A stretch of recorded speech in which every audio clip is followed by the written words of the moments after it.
everyone. I think you can hear me. Let me. Oh, maybe you can't. Oh, I think you should be able to.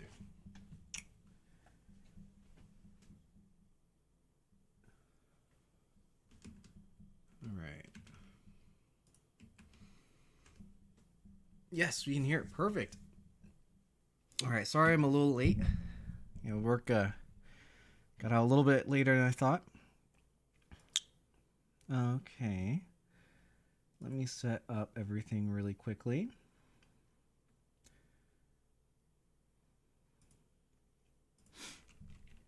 So this stream is primarily going to be in Ori edits, but I may pull out some paper to do some test folding.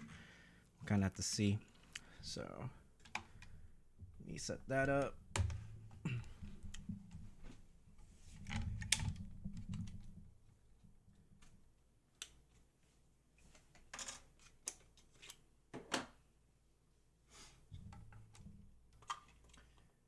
And we'll get started pretty soon. But how's everyone doing? I think this is going to be an exciting start to this little live design stream series. Now, I've mentioned before, I think I'm too far away from my mic.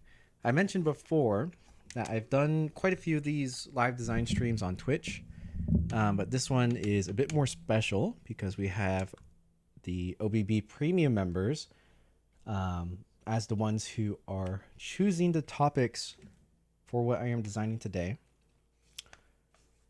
The previous ones were kind of just like random design streams, or it was designing for like the Origami Death Battle, or like working on ideas or redesigns for other stuff. Yeah, this should be pretty cool.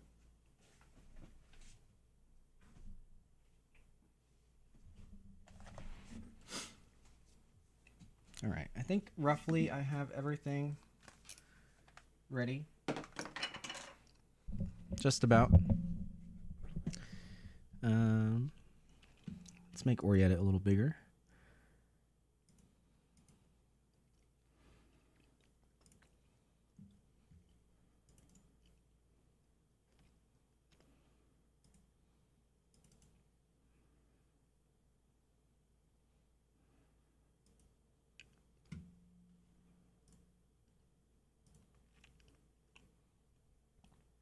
All right, so there's me.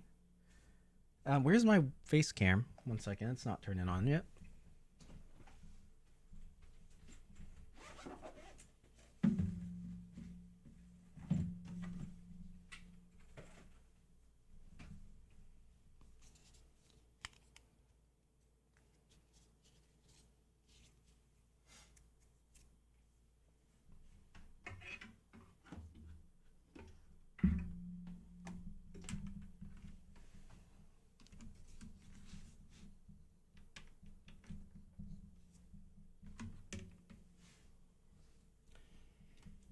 Did that plug in?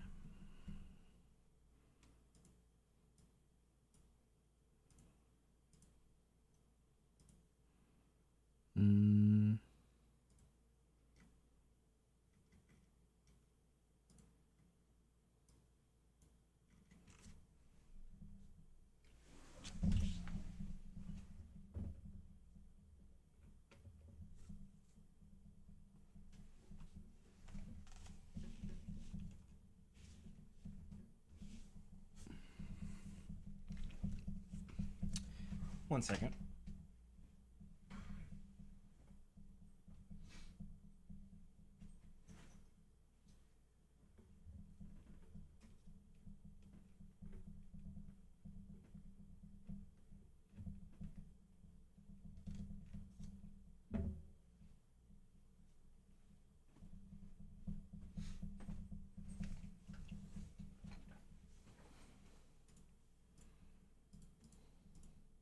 Oh, there you go.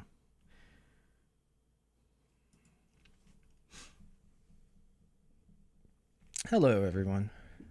We are just about good to go. And yeah, I don't think we need our paper yet.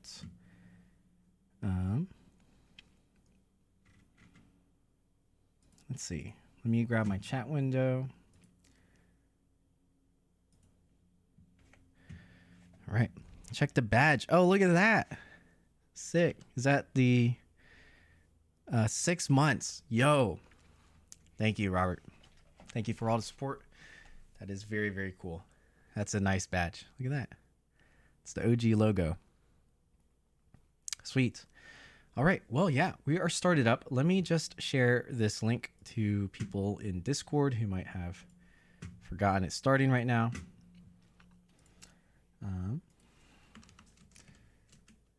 Oops.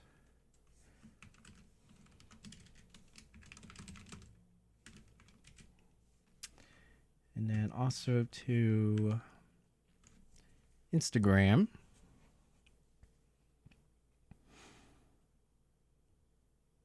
And then we'll get it started, and I will let y'all know what we're actually going to be designing today. There's 2 things I think we could get done within this stream. Maybe 1. It depends if I actually try to fold it or not. And if it somehow goes a lot faster than I anticipate, then we have a 3rd topic.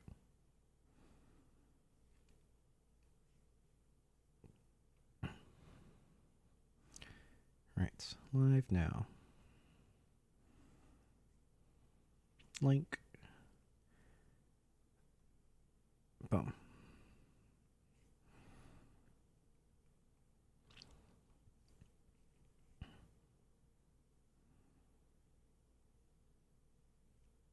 All right, kind of scuffed, but should be good. All right, so what are we designing today? Do we have a little text thing? Okay.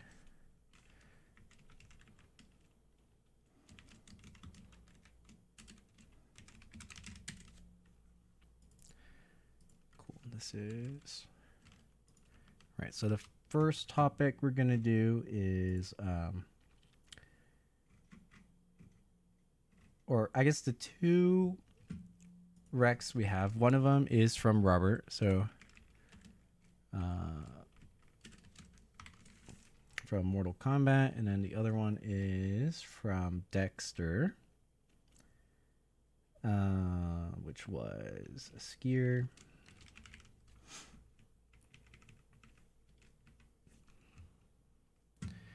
Okay, so these are pretty interesting. They're kind of in my area of interest with works. So both are humanoids. Now the caveat to the Sub-Zero is that Robert recommended I try to color change it. So that's obviously a little bit of a different process. Let's do Sub-Zero first. I think that'll give us a bit of a challenge. And with the color change, I'll try to describe how I am actually designing that, or how I plan to design that. But yeah, let's I'm gonna bump this up to a 32 grid for now. We're probably not going to use a 32 grid. I am just using it so that these lines on the extra grid, we can draw out kind of our plan, and then we'll adjust these edges. Like I'll probably delete it like that later, and we'll see what we can do. Now, let's name this Sub-Zero comment. And then first thing I'm going to do is I'm going to look up a reference image for myself. And Sub-Zero's generally looks the same throughout time, but there's some newer versions of him, and then there's like the classic ones. Ooh, allergies. All right, I'm gonna grab a tissue really quick.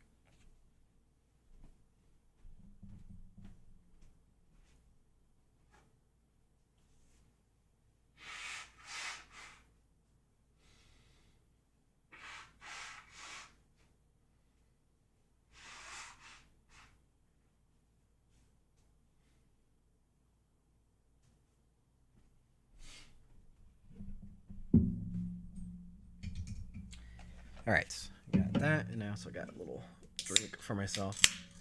Got like a little bit of coffee and some carbonated water.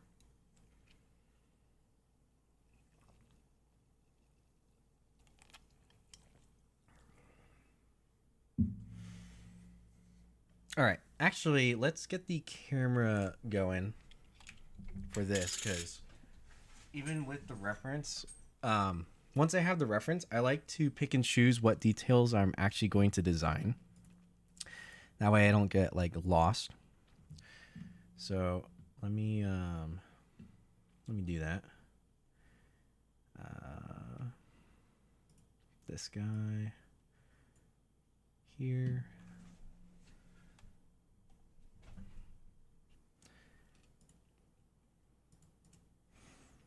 There it is.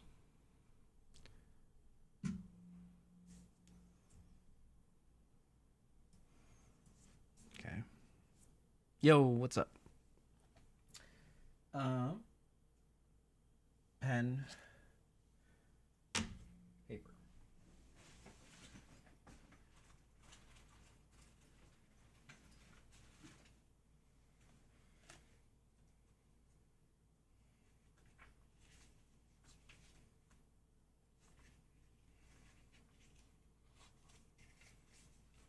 All right. So let's try this. Yeah, I don't want to show like an actual image of Sub-Zero, because in case it's like a fan art or it's copyrighted or anything, I'm just gonna be looking at it on the side. But I'll just draw out relatively what I'm noticing. And I think the key feature, okay, so of Sub-Zero is like his what do you call it? It's his vest, or maybe it's a gi, or I'm not too sure. We'll just call it his vest for now. But essentially, it is very wide in the shoulders, and it's like V-necked very low to where his waist is. Kind of like this shape. And then we'll say like this is his waist, which then over here it's got like a belt or a sash, and then the rest of the cloth coming down. Let me zoom.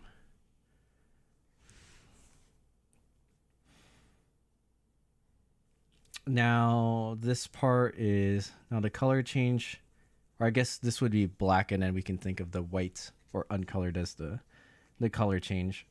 One thing that's interesting though is if we do black and color, we run into an issue where his arms need to be skin colored. So yeah, this is going to be a challenge, because that means we either have to make his arms like black colored, or we make them the same color as the vest, and then just kind of do some flip-flop color change there. So I guess maybe the easy route would be to have the arms the same color as the vest, but it's not fully accurate. So basically the other route would be he has these wrist guards, like which are all the same color as his vest, and this is blue, right?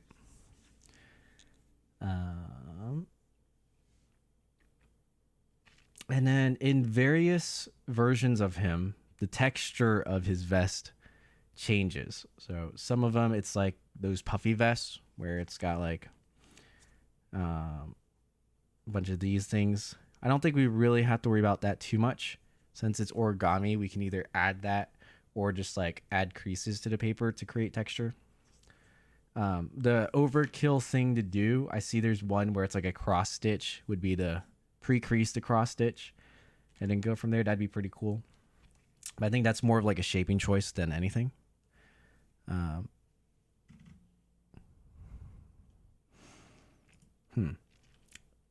But yeah, so I think it's the main thing we have to decide, because I think it would look good in blue and black. So maybe what we should do is forget the skin tone color change and just go for blue and black. So we're going to do blue / black paper. And then now when we think about all our color changes, I'm going to think of it as like color, non-color, or blue and black. And so I can shade like his arm will be black. And then for his face, like his mouth, he's got like a face mask. And that's going to be blue. And then there's like his eyes. But then the top part of his head is like a black cloth generally. So yeah, it's more like those kind of hoods, or it's his hair. I see somewhere it's just his hair as well, but mainly the face mask of his lower face is kind of the feature that is blue. That's also blue. And then his legs are pretty simple. They're gonna be black, right? For the most part, he's wearing like black trousers, knee, and then he has shin guards, which are blue. And the shin is a lot easier to color change because it's closer to the corner or edge of the paper. Something like this.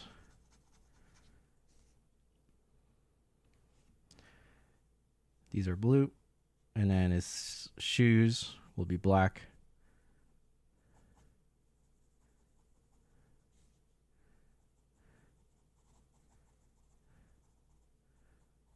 Something like that.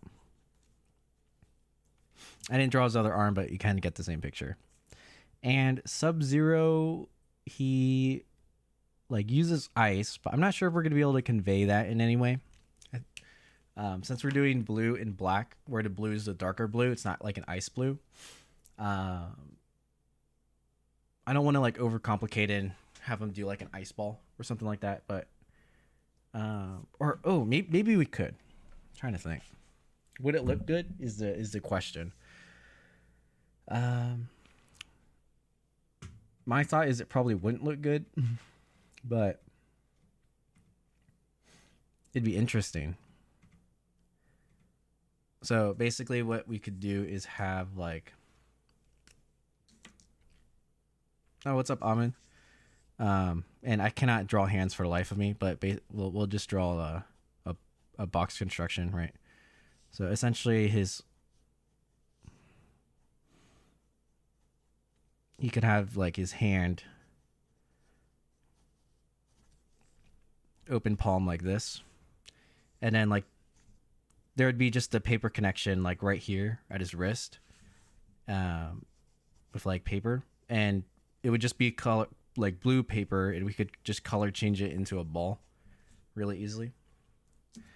The thing is, like, I don't know if that would translate well, or it'll just look like it's crumpled paper at the end of his arm. And it also adds kind of a pain to shape.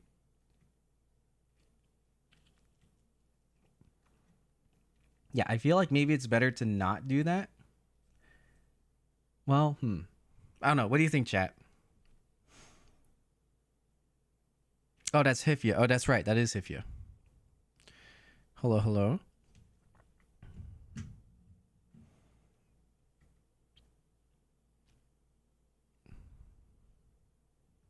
All right. What do y'all think? I'll let chat decide. Do you want the like one hand to have the ice ball and the other hand to just be regular, or should we just have regular hands? Oh, what's up, Mark? Great to see you.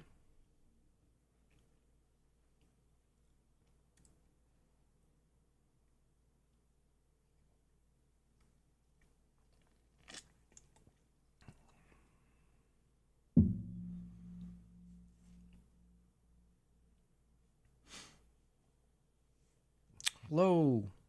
I think either one is fine. Okay, maybe it's more interesting to try to do that little bit of color change. Steve, just happy to be here, lol. Okay, cool. So if it works, it works. If it doesn't, it doesn't. But I'll show you how I'm going to try to plan for that. So let's do this. Oh. Hold on. Let me adjust. I'm going to adjust my Origami so I can read chat as well. I have to change the scale on this.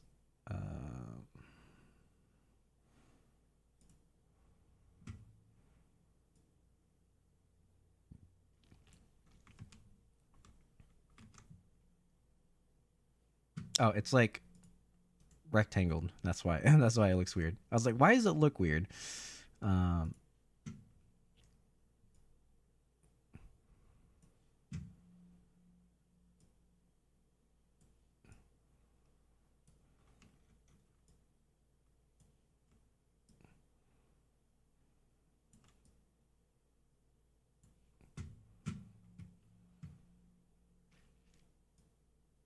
Okay, we're gonna have like slight black borders on the edge. I don't know if I can fix that right now, but I think that's good enough.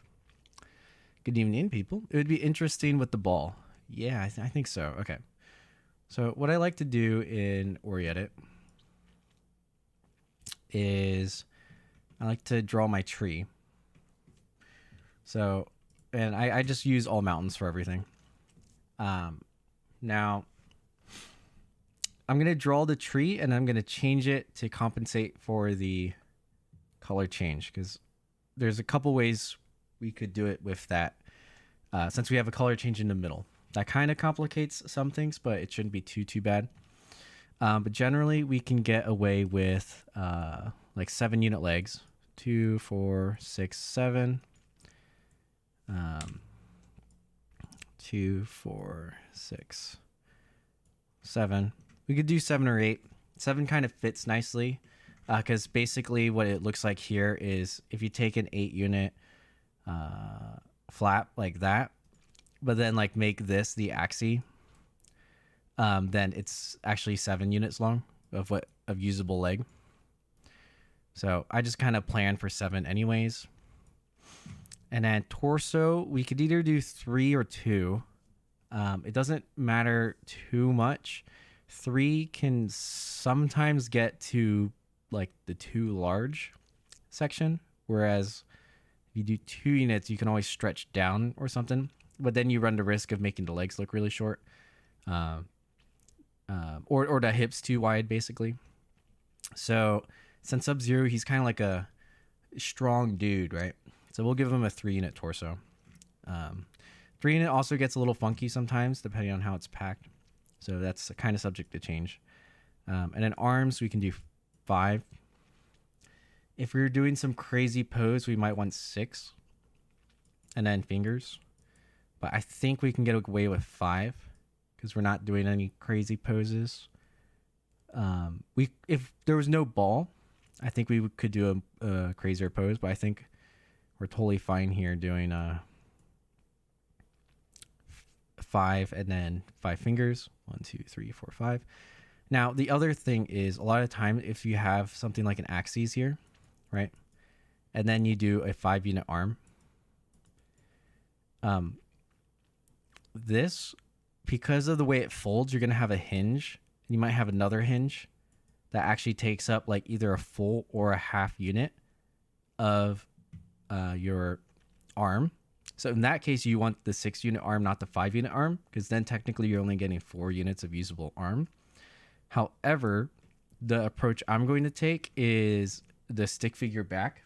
And so let me grab an origami model so I can show you what I mean. And then this will allow us to use much more of the actual 5 units, and then it'll be long enough. So 1 second.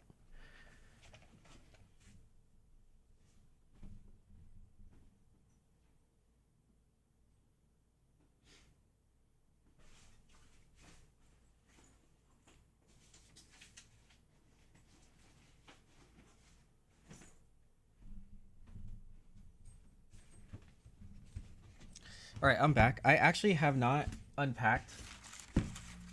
I haven't unpacked the origami from the convention because I've been busy. Like pretty much right when I got home, I designed my death battle submission.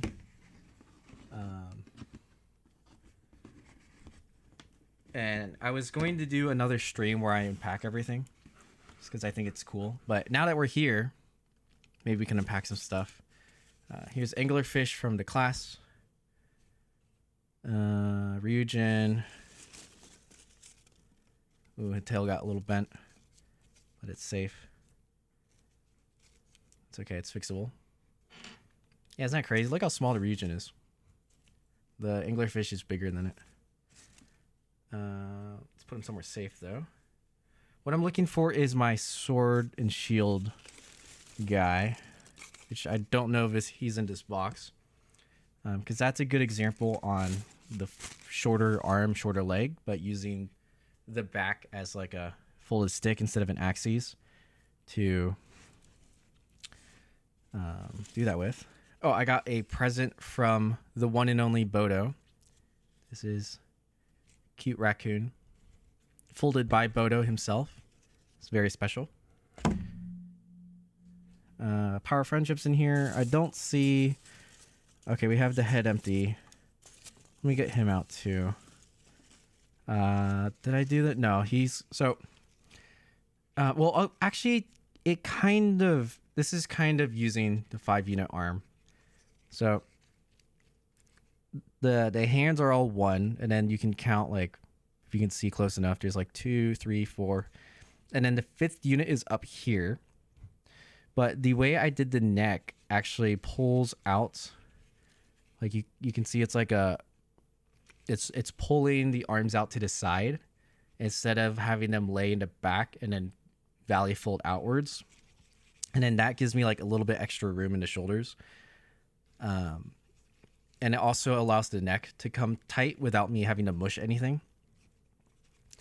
So that's basically what we're doing there. And it gives a proportional or long enough arm. Now, if you didn't do that, it would be something like...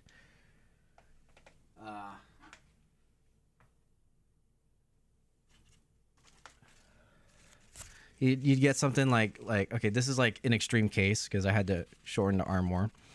But where the arm lays along the axes this way, and then you have to like valley fold it out sideways, and then maybe another valley fold down, and you lose like a lot of length by doing that.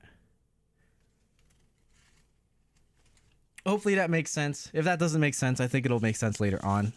But that's like the justification for arm length and like kind of how you're supposed to, or how you can start to plan out some of your flap proportions.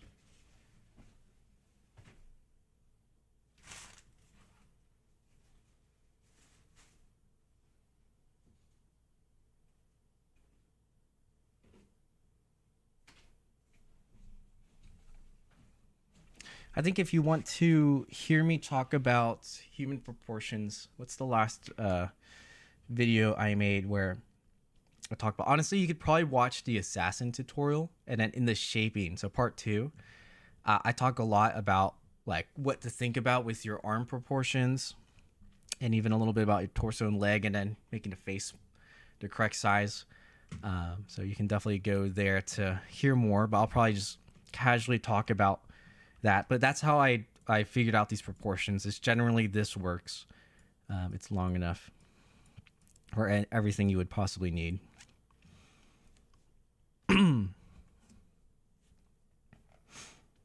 Yeah, I was about to say how it's so small.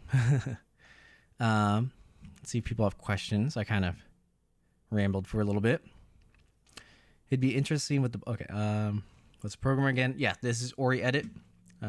Might be too small to read on the top. It's Ori Edit, or Ori Edita. The plant psychologist released a video on it, so go ahead and watch that if you haven't heard of this program before. He also shows how to install it. Let's see. Once I'm able to crack this and how to transition the layout stick figure to crease pattern, then I can shoot it over to Crane Grasshopper plugin. I'm excited. Yeah.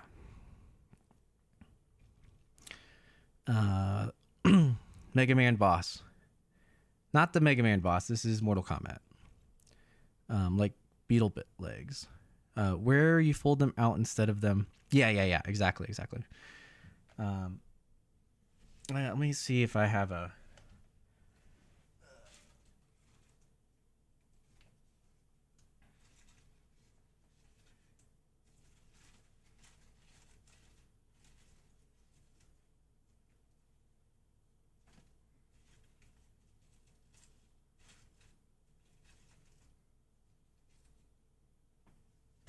Okay. I found the better example here. So, this is on one of the old Ara folds I think I did for the tutorial. So you can definitely see how on the inside it's like in the axes and then valley folded outwards, which it consumes that 1 unit of length along the hinge, right? And then versus like this one, which is the test fold of Hu Tao, where actually her torso is a flap. It's not the axes, it's just a flap from the bottom edge for the color change. And then essentially the torso is like stick thin, except there's like a big middle flap shooting out of it. And then the arms are coming out naturally to the side without having to use a hinge. So this is technically not flat folding if you were to do it like this. If you were to like flat fold it, it would all be to the side and be kind of weird like a stick. It wouldn't be in this form. Versus like the flat fold of this would relatively be this. Yeah, so then you don't need the hinge here. It just all lines up. Grasshopper is a plugin for Rhino. Ah, I see. Okay. I assume Rhino is maybe a CAD software or something. I haven't heard of CAD. Sorry, I haven't heard of Rhino before. Maybe Grasshopper is like is that like a SVG plugin or something?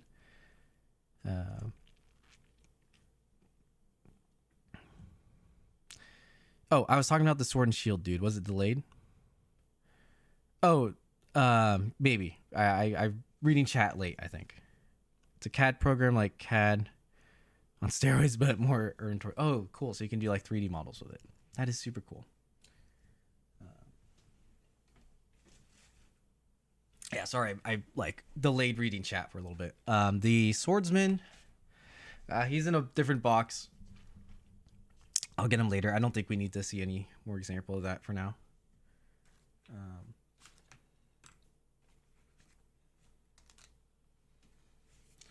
Oh, you can see. So I draft poses sometimes. Actually, Mark is here. This is when Mark and I were working on our samurai. I was trying to think of the different poses to do. Looks like that's the last thing I was working on for this one.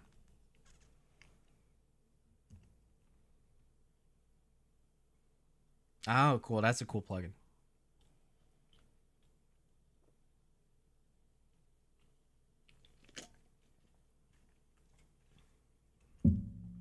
All right. So I'm going to continue so we can get a little bit further. Okay, so 7-unit legs. It's actually pretty long. Right now it's is it even too long? But it's okay that's a little bit long because we can use some of this axes, or sorry, this, like we can add hinges here to make it a little bit wider so that he can have a different kind of walking stance. Also, actually, no, the 7 also comes with the feet. So I forgot. We can do this and then that'll be the feet. So this is still a 7-unit long flap, but we're committing about 1 to the feet. And I think that should be kind of okay. Yeah, it should be okay. Now, oh, and then head. Okay, so head, a lot of times I actually like to do a 3-unit neck. That allows me to actually do this whole arm thing where it's out to the side. Because basically, instead of consuming 1 unit from each side of the arm, I just consume 1 unit length of the neck. And then I have a 2-unit neck, which it needs to be 2 units long because 1 will be like the chin coming down for the face. Which I'll actually put up here. Face should be 1 unit tall, ideally. Now it might have to be that subject to change depending on the details we add to it. But generally this will give us the proportions we want for the neck and the arms. Can you explain about the non-flat folding? Yeah, I can actually. Maybe actually, maybe I can show it in a crease pattern. So the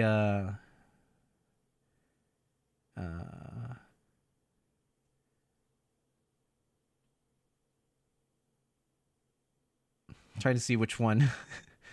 Is this one flat folding, non-flat folding? This one's flat folding, I think. Yeah, that's flat folding.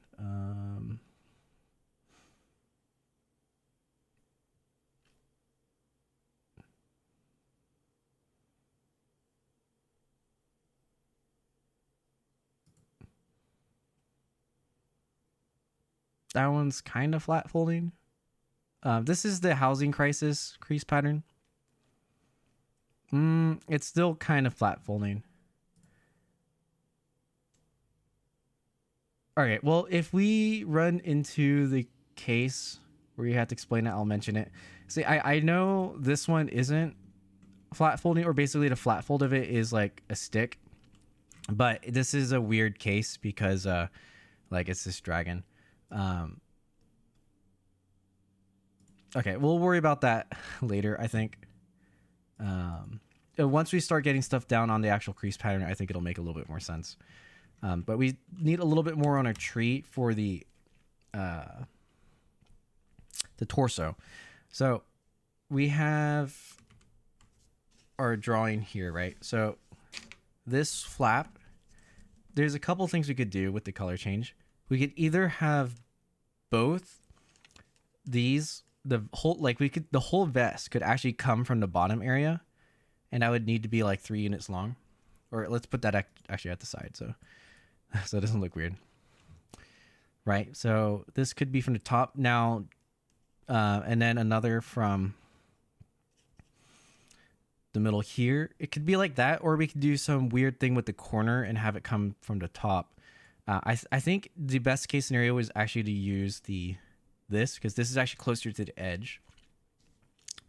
So let's try that. Let's have a 2-unit flap, and that's going to be the center one, and then we'll have a 3-unit flap, and that's going to be for the torso. Now I'm going to assume that we might, I don't think we need to do this.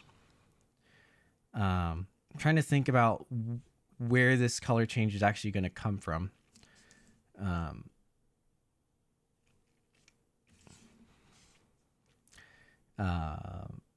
Because I could like just outside reverse fold some things and it'd be kind of mushed, but or we could just have 2 flaps that are color changed and then use the basically it's a black color up. Black would be yeah, or black side top, and then color change like that. Actually, not I should actually think about this because of our mask being blue. Let's scratch that. Actually, the color change is going to be black, so we're color side up. So that means the foot and the thighs have to color change, which is a little bit more wonky. But that should be okay. So our knees here, prematurely, or just in general, an easy thing you can do is if you have 1-unit flap, you can color change. So around the knee is where we're having this, his thigh needs to color change black. So we're gonna have a flap there. And then we also have it on the other side. And then let me change this over here so we can, so instead of color changing this area, this doesn't have to color change, but we do need to revert the color change on each side. So I don't think I necessarily need another 1-unit flap on each side. It can probably transition back onto hinge, but I'm going to add a unit here like this because I kind of want to widen the legs as well. And we'll just see if we can plan it out where this works. Color changes, I'm not like super super good at where I can instantly know the structure I'm going to use, but I can like roughly assume I might need this. I might not, but we'll put it there for now. And then one for each side of the leg. The rest of the belt we can just shape in. I think that should be fine. And then we'll figure out how to get this color change between his vest somehow. Yeah, we'll figure that out. Now we have one flap for the face. We're gonna have another flap, I think, for the his hood. Now what we could do is actually make this might be overkill, is make it 2 units and then actually make like a hood where it covers the face. I think actually we can just use one flap here because the face flap is actually gonna like lie down. So I think this will be in the right spot. Should be okay. If not, we'll figure it out later. Okay, and then we also have color change for his shoulders. So I'm gonna add some more flaps here and then right around his elbow. It's gonna be another flap, and then kind of the same idea. We might build a level shift out some direction to make the actual wrist guards. I think this is incorrect, but this will color change. Oh yeah, and we might not need these either, but we can. I don't know. Maybe we'll just put them there for now. It should be okay.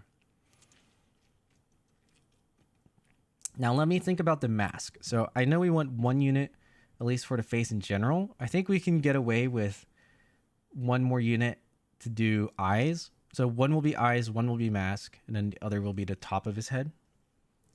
Something like this. And that's going to be our tree. Now, on the other arm, we also just want a 2 unit flap-ish here, and this is going to be our ball. And I think that's our tree. We have all the color changes taken care of. Okay, so this color change for the ball, I don't actually need to save any hinges or units for it because it's going to be, it can be messy. So I'm just going to put a 2 unit flap. Should be fine. As long as it's not in the middle and it's close to an edge, we can color change it. And let me read the chat more because I kind of rambled on for a bit.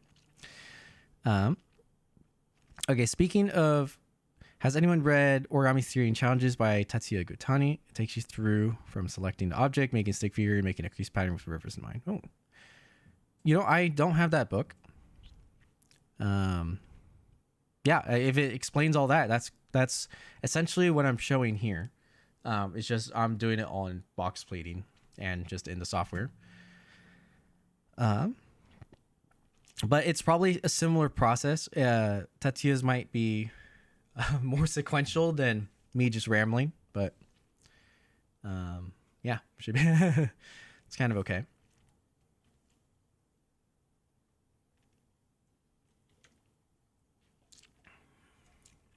And hello, Lucas. Welcome to the stream. Thanks for joining in. All right, so we have our stick figure or our tree, and we're gonna try to migrate it into the crease pattern. So there is a way that actually Plant Psychologist showed me to take this tree and know what the minimum grid size you need for this is. And you do some sort of calculation with a circle in Tree Maker, and it can give you the estimated grid size. I am not a big math person, so I'm not going to do that. We're just going to kind of guess and go from there. And that's the method I like to do. But basically what I'm going to do is we have our square here. Well, okay, I'm not fully going to guess. I'm basically going to remove the top edge and the bottom edge. And then now we can go wide as we want, and then as tall as we want.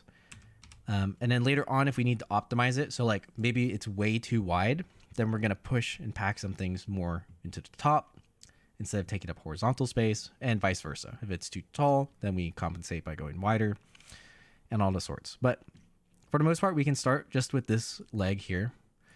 So that's 7, 2, 4, 6, 7. But don't forget, we have something for the knee, and this is 4 units up. So 2, 4. So it's going to be like this. Wait, is that right?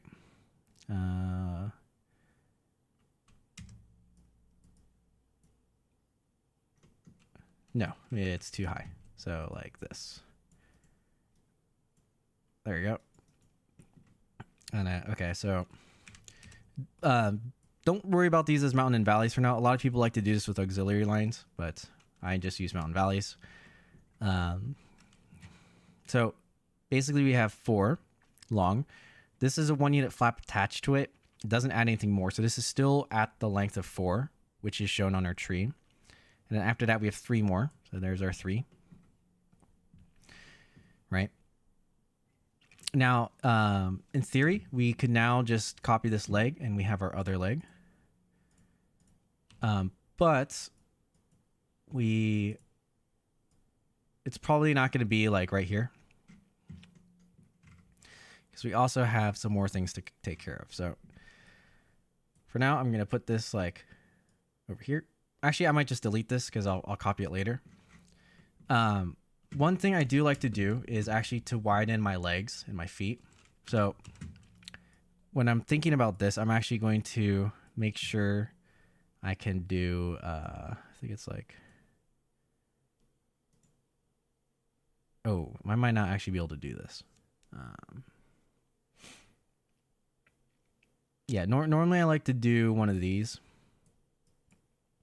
but it is running into the color change.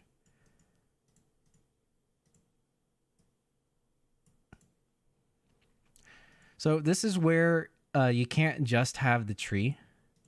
You might need to think a little bit outside the box. I want my leg to be 2 units wide. So basically, instead of it being like a stick, it's actually something like this.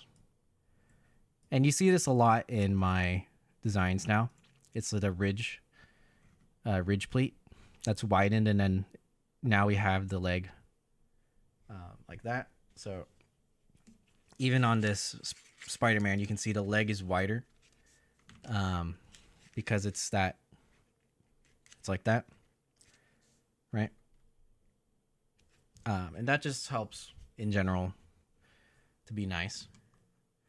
The other thing we can do, which is kind of weird, because I think this actually color changes the wrong thing, is to do it like this.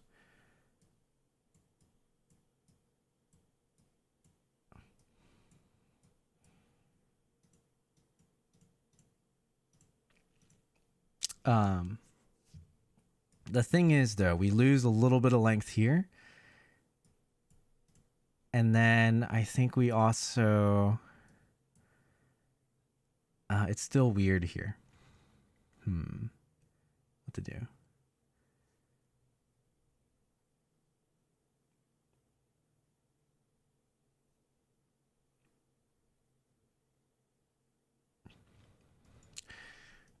Well, okay, maybe this is a problem we can solve later.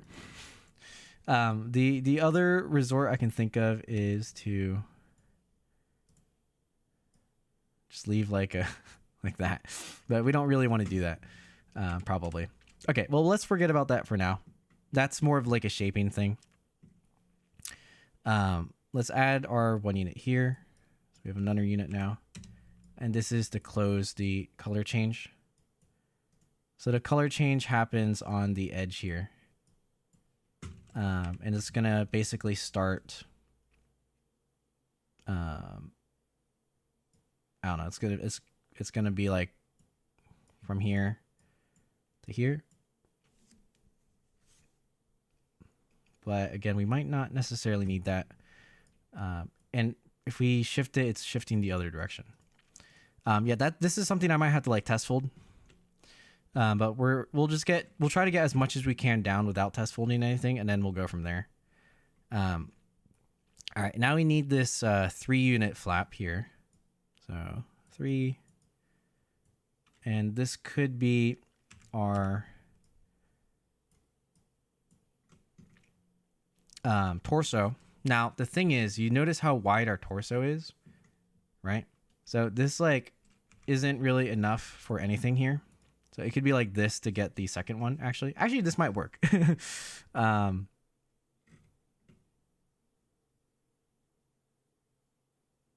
That might work. It's not pretty, but it might work.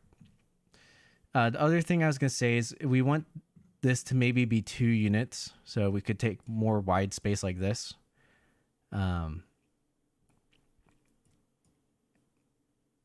Not exactly like this, but I think we can get away with this actually. So it's kind of weird, but it might work where we have one flap here, another flap here. So basically to get this, this is now more like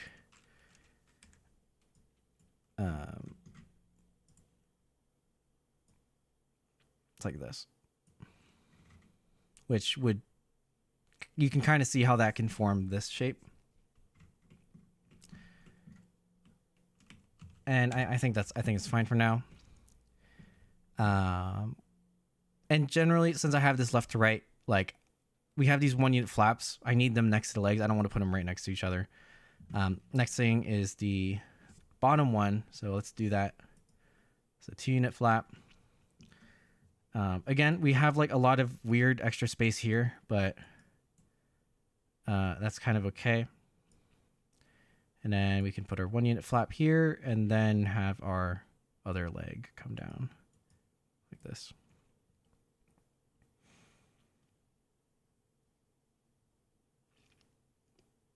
And now that I'm looking at it, we might be able to solve a couple problems. So if we do this,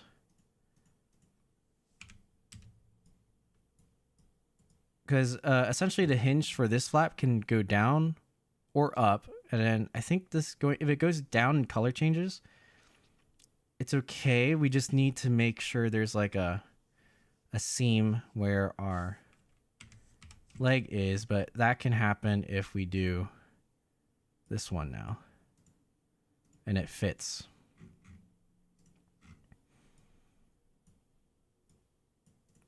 So let's do that.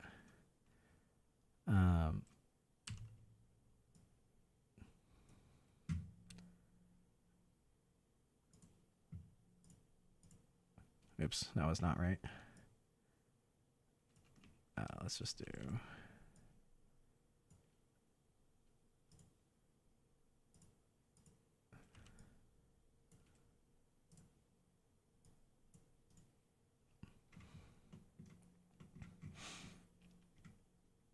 All right, now let me think of something really quick.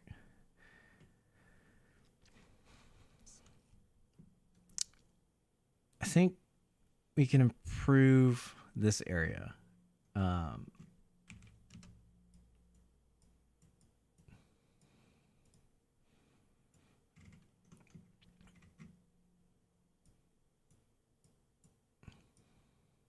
Okay, so here's our packing so far.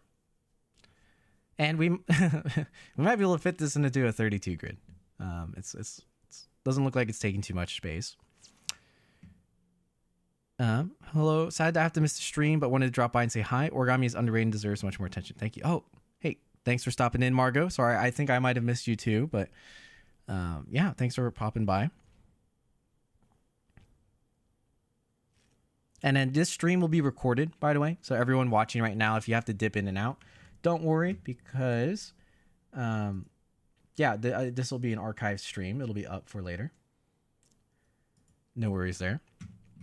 And feel free to ask more questions. I'm like only able to focus on one thing right now, but I'll try to be a little bit better at seeing when you guys ask questions. Niz said, can you reverse fold the widened leg to make it the other color? You don't really want to reverse fold the whole thing.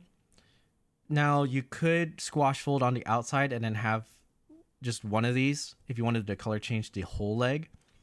And then you can see that in the Square Twist Samurai.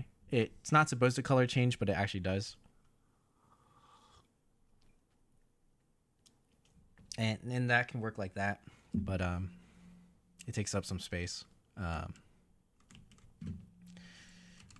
maybe I'll show that really quick what I mean.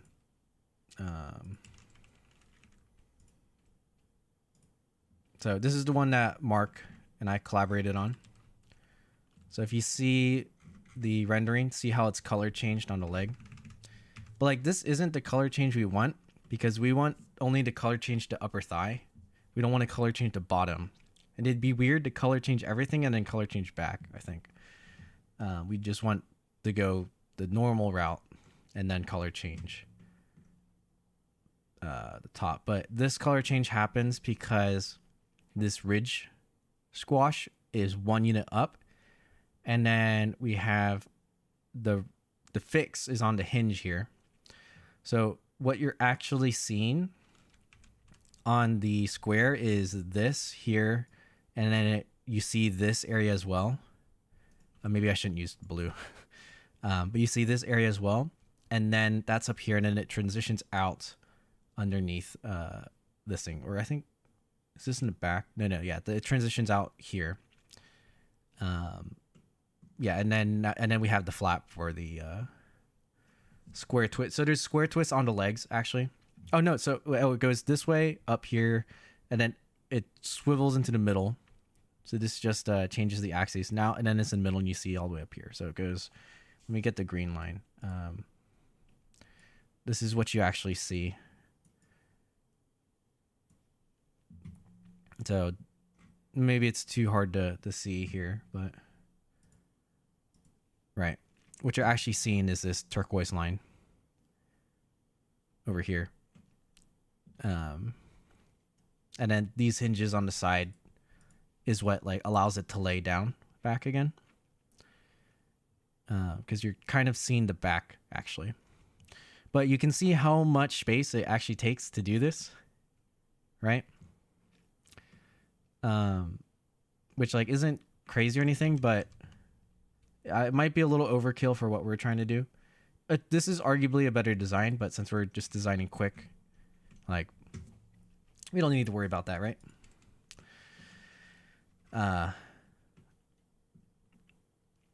Stream is kind of low quality. What is the drawing? That's not good. How's it look on my end? Might have to switch it to 720. I can see it on my end. Might be an internet thing. The drawing on the right is, and yes, there will be a VOD.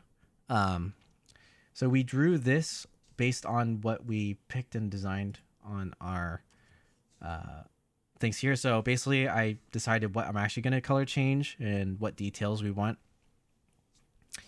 and then made that as the tree. So if you missed that, you can watch the VOD later for that kind of process. I'm definitely going like a little slow, but hopefully it roughly makes sense to what I'm doing. But yeah, now that we're actually on a 32 grid, we might be able to keep this. So let's see if we can fit everything into the 32 grid. If not, we just can't. All right. So the next thing to do. So the weird thing here would be to actually have a 3-unit gap like this. That's pretty weird. But so if we don't have something like this, you could run a flap in here and then have the arm like something like this, and then it just like changes where it goes. We don't have, I don't think, anything that needs it because we fit everything on the bottom edge. So maybe we don't need to do that. I think in theory we could move this guy somewhere else, because he's not exactly the structure we want for this. Or basically, it's not going to be a rectangle. It's going to be like pointed, which actually that's okay too, because I see some versions of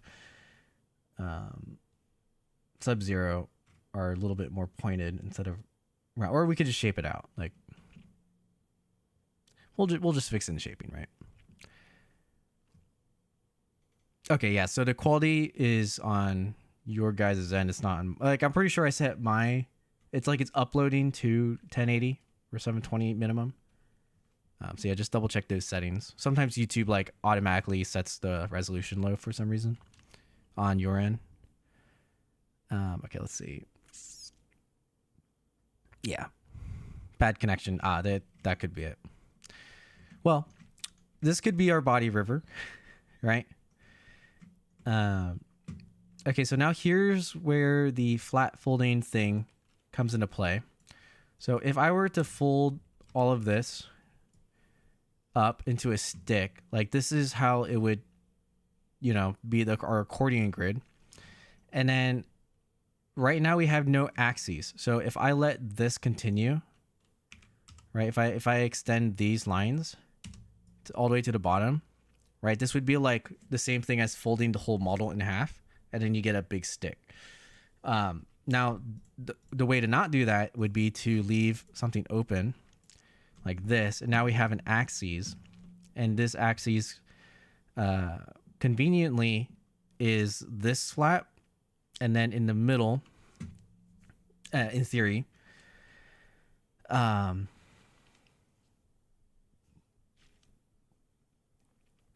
think. But we don't really need this because the plan is actually to be folding the torso in half and then everything else out wider. So because we don't have to worry about that, I think it's safe to just draw this 3-unit body river, call it a day, and then whatever on top can become our axes later. Yeah, it's generally okay. So since there's this weird disparity now between our lower torso and our upper torso, what I'm going to do is just try to pack everything into a structure, and then we can like move it around the screen. So like the very simple way to do 5 fingers and an arm would be 1, 2, 3, 4, 5. Is that 1, 2, 3, 4, 5?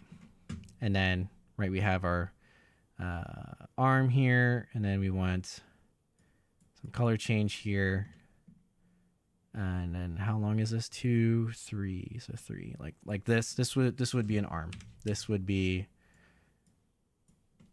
this whole thing right here, right? And then I guess we had like one more of these here, which I don't like this, but it might help. Might not. This looks like this. Now, since Sub-Zero has wide shoulders, it's kind of basically this adds a lot of weird thickness for arguably not a good reason. But there's some ways to fix this. We actually don't need our fingers to all be on the edge like this. There's a better packing. So let me slide this guy out and I'll show. And I learned this finger structure from Paper Forger, where, and let's just draw our arm actually. So we can probably keep this 2, 4, 1, 3, and then do something like this.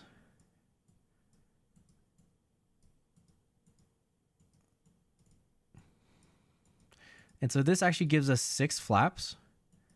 But one of them is going to be for the palm, and the rest will be for fingers. And it looks like this basically. And actually we don't even need, and so basically we converted vertical space into taking up horizontal space. But it can actually be like this. And then this is actually the current finger structure on the Assassin with the modification I taught in the tutorial. I think this is the finger. So instead of taking this much space here, which is like, what, 10 units, 10 by 1 units vertically, it's now 3 by 5. So yeah, it takes up a bit more area, but we like we don't waste all this up here because we can't really fit anything here now. So we do still save like a lot of space here. And so that's just like a different way to pack fingers if you're familiar with that structure. Right. How do you tell which colors mean mountain and valley? Right now, none of these is mountain and valley. They're just structure. So they're just, it's all structure folds. This isn't mountain valley yet. So don't think about this as mountain valley. Basically, I'm drawing all mountains. The red lines are all structural. The blue is the packing. So this is going to be how, like, if you're familiar with like circles and rivers, these aren't circles, they're boxes, but we have boxes and rivers. So this is a river here, and the boxes are the flaps and how much space they take up, basically. So like I can't draw anything that intersects here because then it'll change the like it's just illegal. So this is how you understand like actually how much paper things take up. And you can do this in Boxplate Studio. It does it for you. I've actually never used Boxplate Studio to design anything yet because I like to do this manually. Boxplate Studio will give you a more efficient packing probably, but for me this is fun to just like figure out on my own because like why not, right? All right, so here we are. Now I think we're gonna run into an issue. So even though we saved space vertically,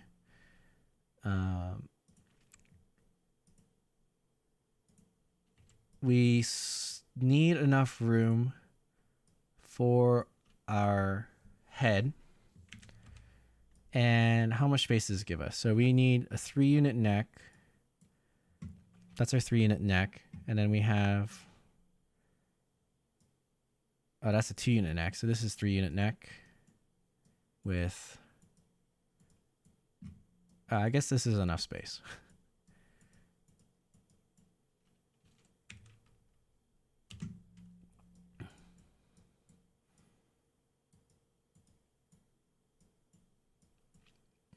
So we've got 1, 2, 3, 4 1-unit flaps. That should be plenty for his mask and face.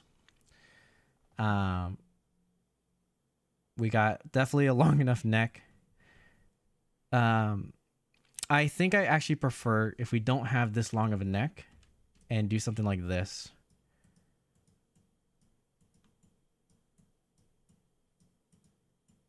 Because this will give us more space to actually do shaping for the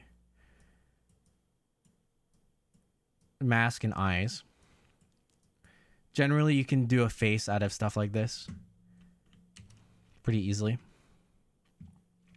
Now we don't have that the ball in the hand.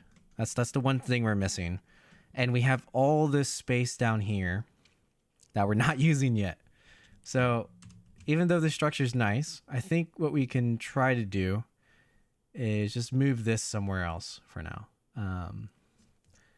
The one thing is our edge color changes are going to be weird to do if it's not close to the edge or if it's not in a corner.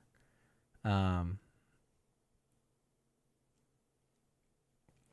we're going to have to think about that a little bit. Generally, so I think, let me just, oh yeah, let's grab this arm and then see what it would look like with the ball.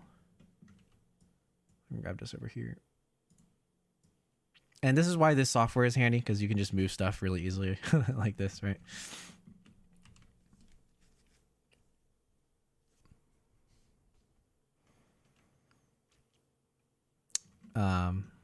So if we wanted a 2-unit flap right where the wrist was, it'd be like this.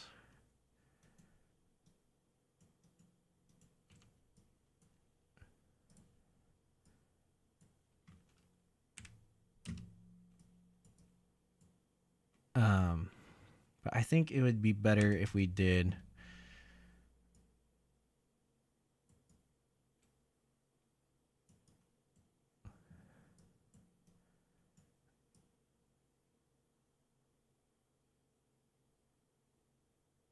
Oh, wait, no, I'm thinking about this wrong.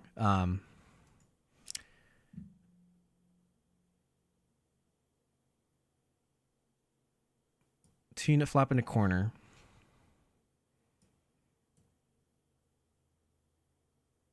Wait. No. I think we're fine like this.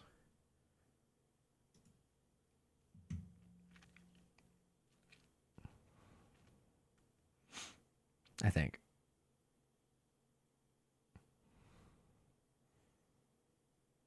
I guess we could also.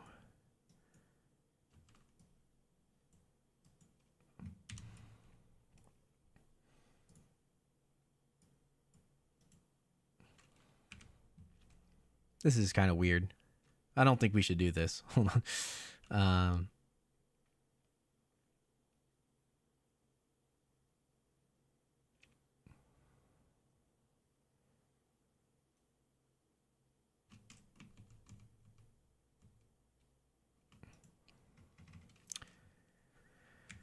Well, this certainly would work. It takes like way more space than I would want it to. I think there's something better we can do than just having this right here. Either doing something off to the side, it's just it like messes up the fingers a bit. Or we change one of these into a 2-unit flap because we have like technically that could be okay, but it would be like a really small ball then, and then we'd have like our fingers would get weirdly thick over here for no reason.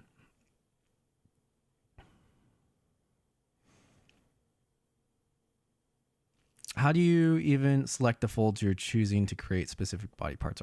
The thing is, you don't really need to choose folds. You just need to know where it runs, like how, like I'm using the lengths. So this arm is 3 units, or it's 3 units with a 1-unit flap here and another 2 units. So you can see it's three units, right? That's 3. And then 1 right here, but this 1 takes up all this space vertically as well. And that's something you just understand from folding some crease patterns over time. And then we have like another 2 that's right here, right? So 3, 1, 2, that's 3, 1, 2, and then 5 1-unit flaps, and that's 1 each box. So 1, 2, 3, 4, 5. We actually have 6 because we have 1 in a corner. Now these boxes, right? We're assuming this is an edge here. I just used the wrong line color for now because I was a little bit lazy. But if this wasn't on the edge, then you would need other stuff. So yeah, you don't really have to worry about the folds, just structural knowledge. And the structural knowledge is just the diagonal lines are how long these are. And if you don't understand how these diagonal lines work yet, you should watch my crease pattern class because it's the very basic Elias stretch, which you might, even if you have watched it and don't know what's going on, basically it looks like this, right? If it was mountain valleys, it would look like this, right? So there's some more stuff you have to do, like these would alternate mountain valleys or whatever. But yeah, but like we don't need all these accordion or these grid lines folded. We can just, like, if I remove all those grid lines, which are already, shown from the grid, then all we really need is these lines, right? So that's why I can draw it like this and then know what's going on. The boxes and stuff, this is what you would learn from, like ODS potentially, or from watching the Plant Psychologist design channel or design class. You would understand how to draw stuff like this. And if you fold it yourself and then like see like how this actually works or how these work, these ones are more confusing probably, then you would like realize what you actually see would just be like right here. So these small packings are a little bit harder to understand. These longer ones are a lot easier because it directly matches up to the tree I'm drawing. And that's how I'm understanding lengths. Like, see, this body is 3 units long. So we can just say that this is 3 units because the folds are running like this, right? So if I had this as a marker, right now it's 3 units tall, would be right here. So I can't have, and I want to make sure I know that, because if I put like an arm flap here, this would work where this arm flap now starts from this point where it's 3 units tall.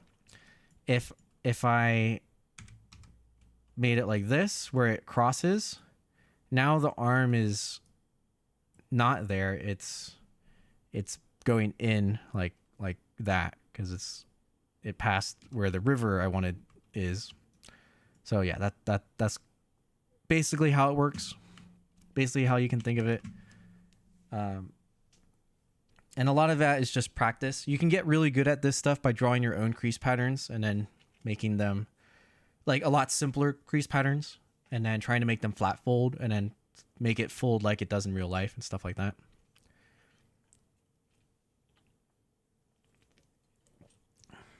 Fox in the Clouds asked a great question. Have I ever designed with ERM? And no, I have not designed with ERM. I've designed, technically the BMW is ERM, but I didn't design that with the formal method. Like the whole ERM stuff didn't exist yet. BMW.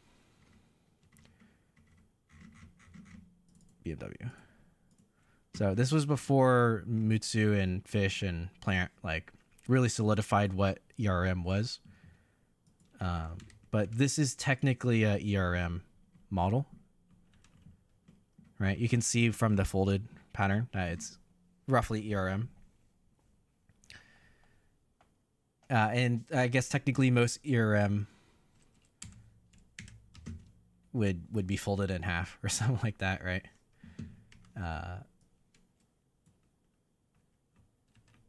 So it'd be like that. But no. So like this, I think if I were actually using ERM, this could be done a little bit more efficiently. This was just mostly free folding and understanding where things are. You can watch the video on how I designed it. It's like each component was like each panel was designed separately, and then all the transitions were figured out later based on how many pleats I needed.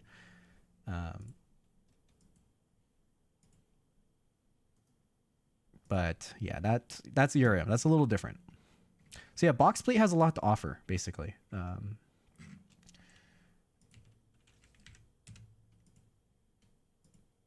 Okay, let's go back to this. Right, so currently our problem is how do we add the ball and then use more space better?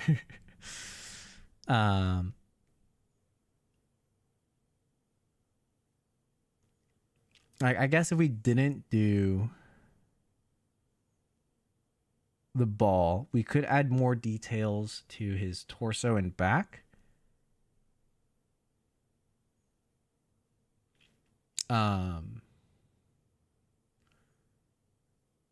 Or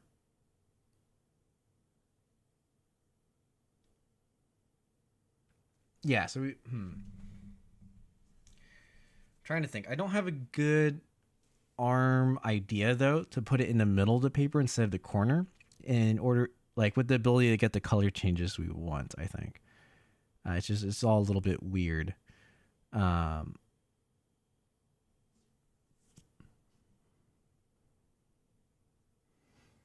I guess I could have it in the middle and then just reverse fold the whole arm and then have easier transition just for the top of the wrist guard, which is like right here. But do I want to do that? I don't know.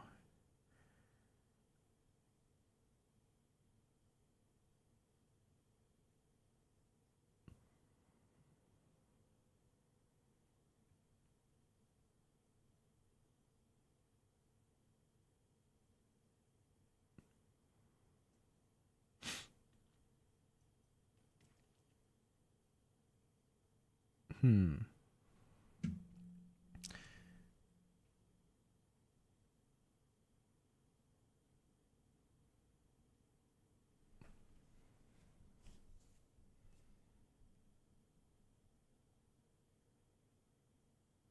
know, maybe that would be better. Would it be better? I don't know if this is better. The reverse fold method is kind of janky. Ever since I learned how packing works, this sort of stuff and box pleating in general makes a lot more sense. Yeah. Exactly. So yeah, if like this stream, a lot of it probably won't make sense for people who don't understand general packing. But hopefully this can serve as an example for general packing that's like okay. Okay, so maybe we forget about the ball thing for now. And then let's see if we can just figure out what else we want to fill here. Because we have like basically what I could do is just have some massive middle flaps for no good reason. And then I guess what's the max I can do? Like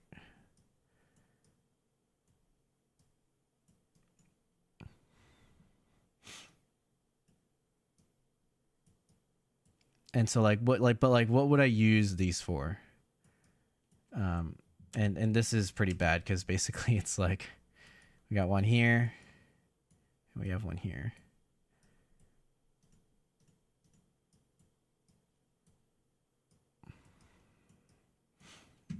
So that would add this to our tree. It would add 2, 4, 6. It would add a 6-unit flap like here. And then it would add a 4-unit flap here.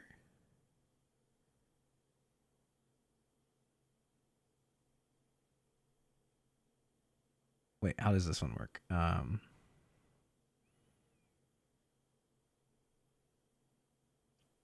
Oh, no. So it would be another 6-unit flap, but it has a 4-unit one sticking out. Not quite like that. It's more like a... Hold on, let me draw this up here. 2, 4, 6, 2, 4, 6. This, and then another one like here. But like we're not using anything here, so I don't think we should do that. Unless it's like for the back. Like we want to make it the back. Or we could just augment the torso vest thing with this. I don't know why we would do that, but we could for something.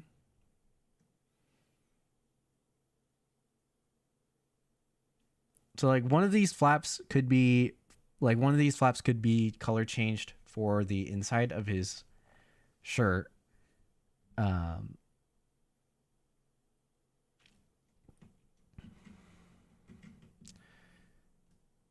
But I don't know why we would do that.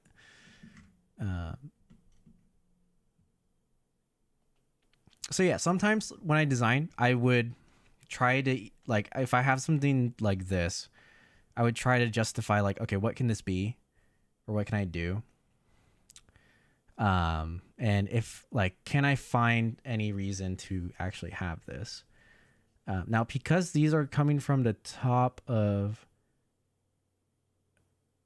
the one issue is these are coming from the top, but they're underneath the arm flaps. So I don't think I can actually do like the vest out of them. And if I do, it's gonna be like really weird to do the vest like this. So I'm wondering if I should instead put I wonder if I should just color change the arm by reverse folding the whole thing.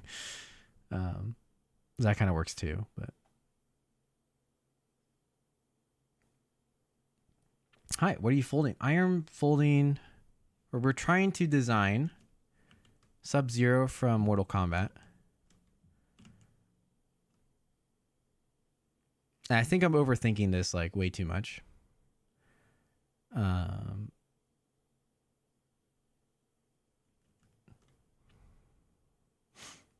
yeah, like, so if we don't have these flaps, like this can kind of be anything. You'll see a lot of times people do armor stuff in here. Like these would be little pleats running through, and then you can add level shifters and whatnot right here. But yeah, we don't really need any of that either, right?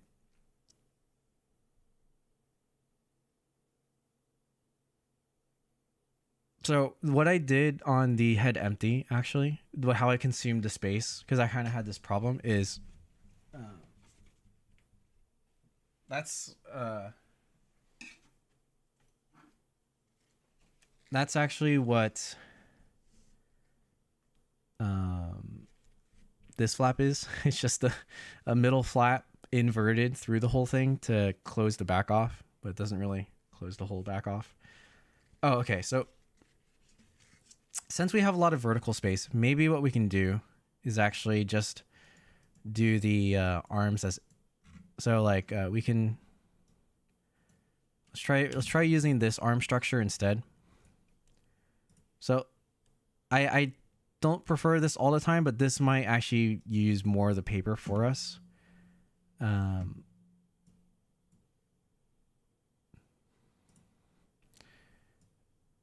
And it gives us more horizontal space, which means that now we can have the other thing.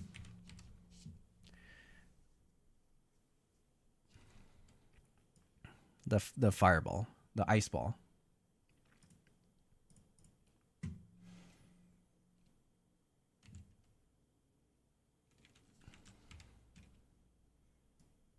Wait, actually I want this one.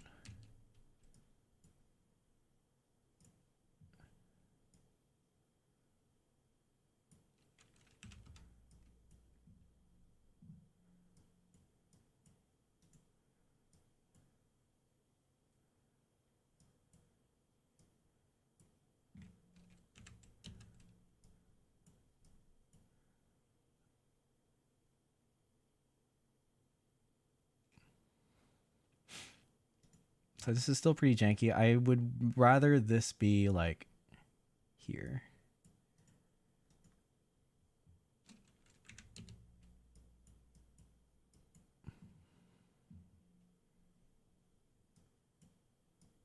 All right, so I think this is more workable.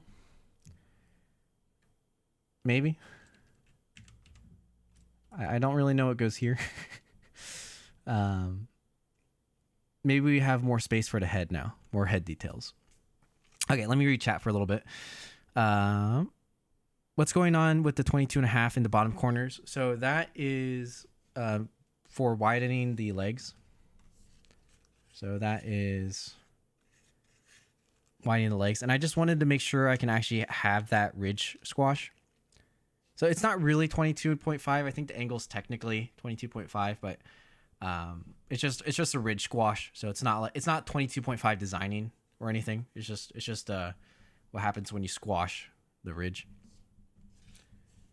And I wanted to make sure that the structure doesn't run into this flap here. So that's why I drew it, just to make sure. Okay, so what we can do to make this kind of symmetrical, I guess, is now we have more space for the head details. And actually this is going to get a little bit thick. But yeah, we can have like some flaps to actually have like kind of a cool looking mask. The eyes are just going to be kind of thick. But this isn't like too crazy. So as long as you use a paper fitting for this kind of model, you can do some fun stuff. This is normally more paper than I would need to do like a detailed face and stuff, but you know, Can't hurt. Are you doing the ice shards coming out of his hands? Only on one hand, which is over here.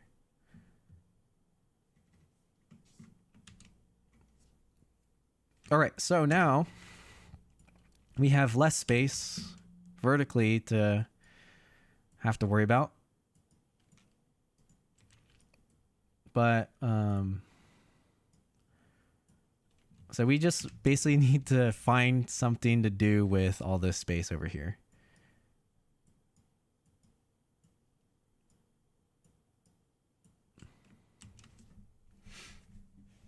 And they don't have to come from the top of the torso either. It could also come from the bottom of the torso, I think. So, like, technically, if we wanted him to have stuff in the back, we could even do like this, I think. Is that how this works?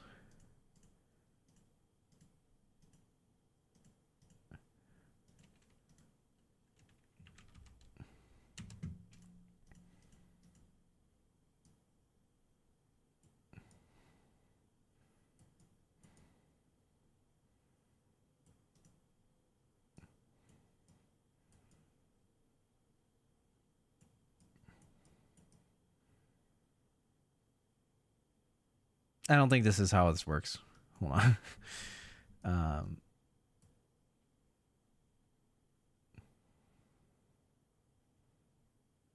Oh no, this is not how this works. Hold on.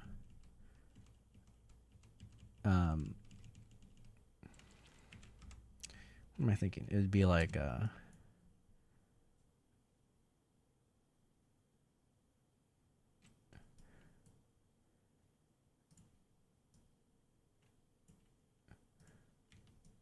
just this one.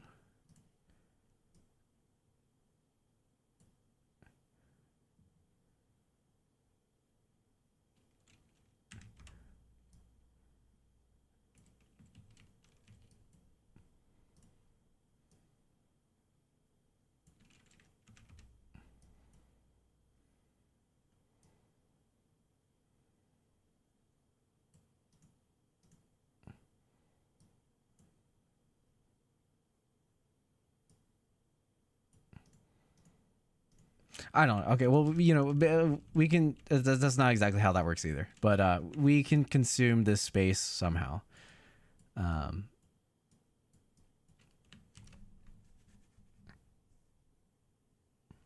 you gonna fold it or just make the crease pattern?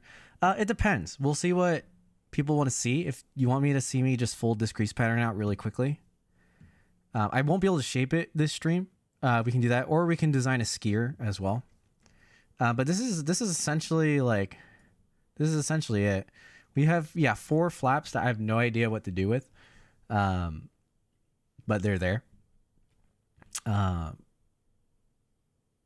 So yeah, we can figure out what to do. I think to do what I wanted to do, it'd be something like this.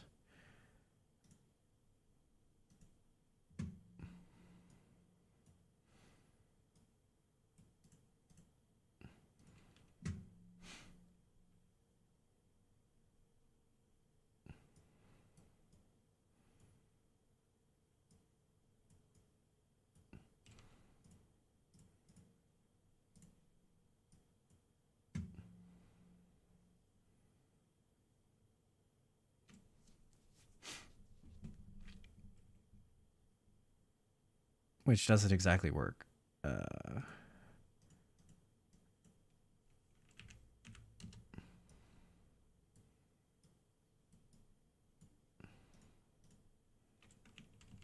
Yeah, whatever. Let's forget about that. Let's not overcomplicate that.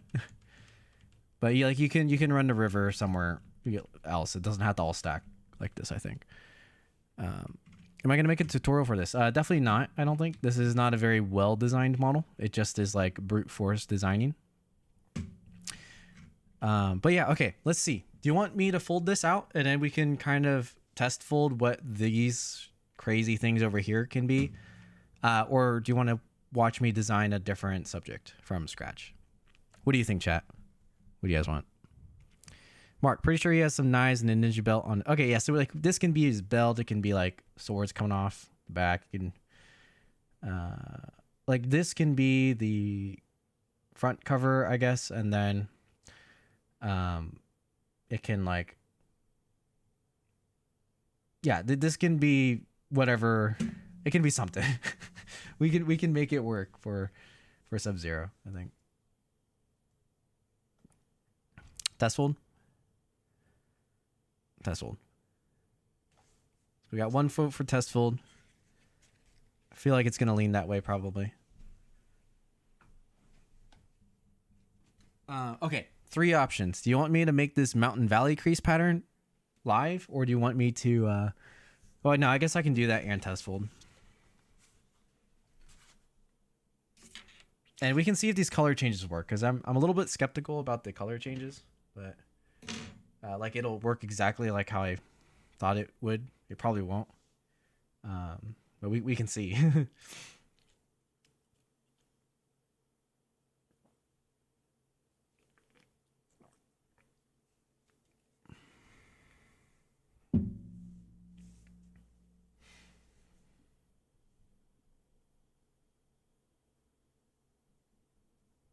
Let me see if I actually have a blue. I think I have a blue and black double tissue. Testfold. Okay, that's 2 votes for Testfold. Maybe I can here. We'll be a streamer and start a poll. Test fold or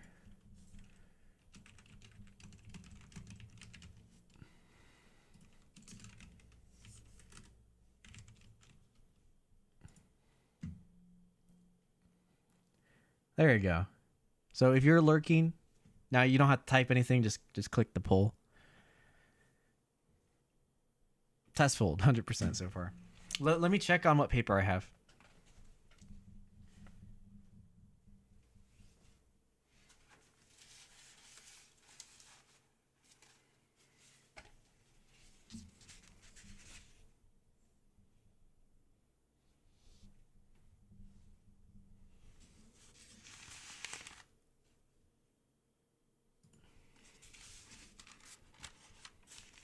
I have blue and white.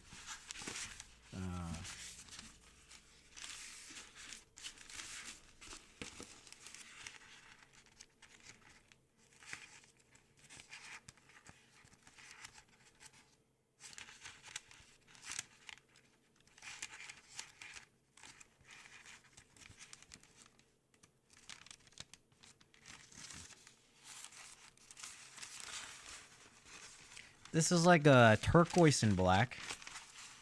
It's not exactly black and blue. That's probably the closest I got.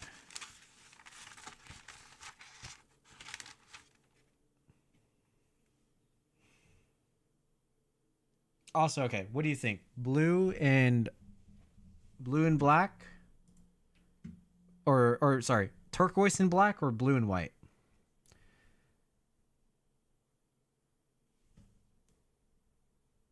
MV to check color change seems fine, or just a test on real paper?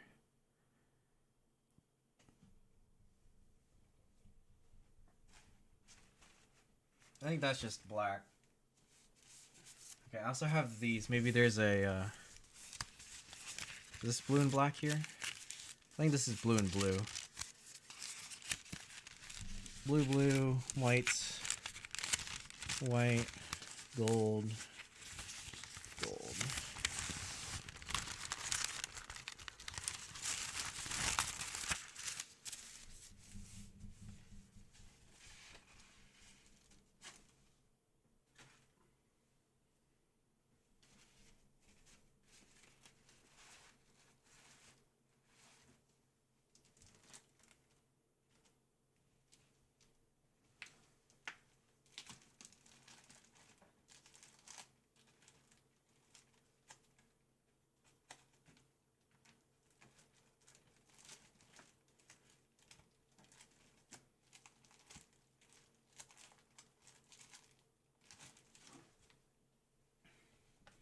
All right, let's just do blue and white.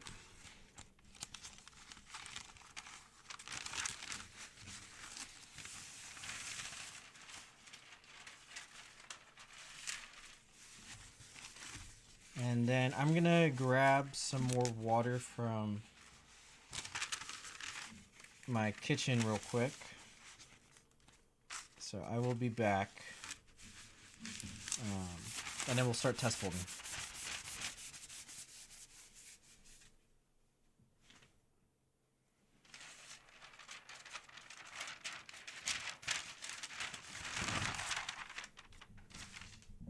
All right, we'll be right back, and I'll close the poll because it looks like everyone wants test fold. Or not everyone, but most people.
All right.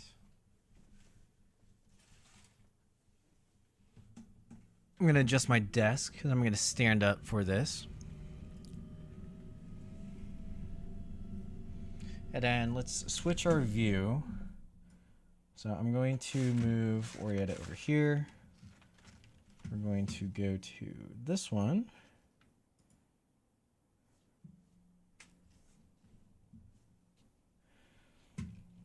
And I disappeared. Where's me? There you go. Oh, hello. Okay, let's adjust this.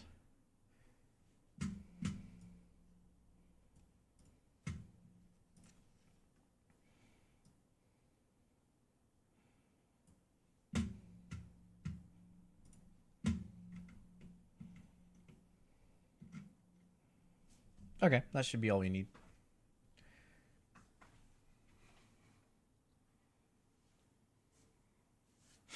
So I think technically I could fit all this into a 30 grid as well. Do I want to do that or not?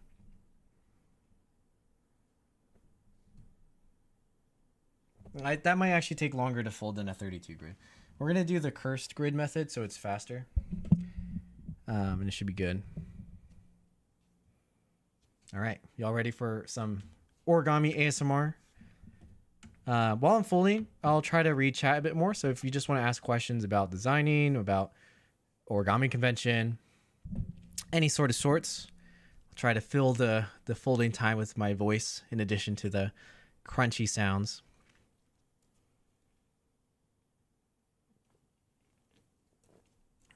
Margaret says, I will absolutely be here next time. Thank you. No problem. Yeah, there'll be more streams in the future for sure. Like, again, we had 3 topics already, but we only did 1 so far. So some of those we could probably save for next time if we don't get to them. And then I'm sure the members will have more ideas after this one. All right, so let's start 32 grid. And then I want blue side up, I think.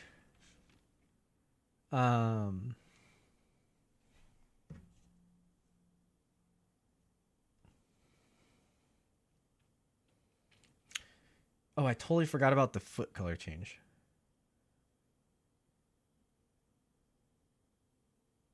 That's okay. We don't have to do the foot color change. It can be blue. Okay, so blue side up.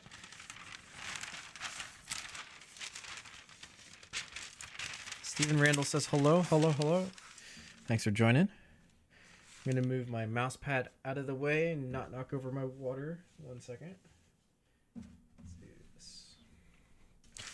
All right, I said I'm going to do the curse method, so I guess I don't have to worry too much yet about which side is color side up.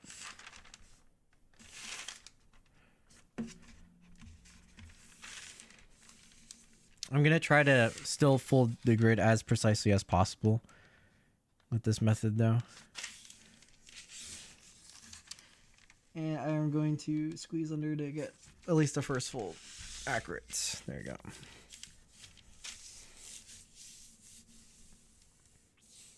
How many grid? It's 32.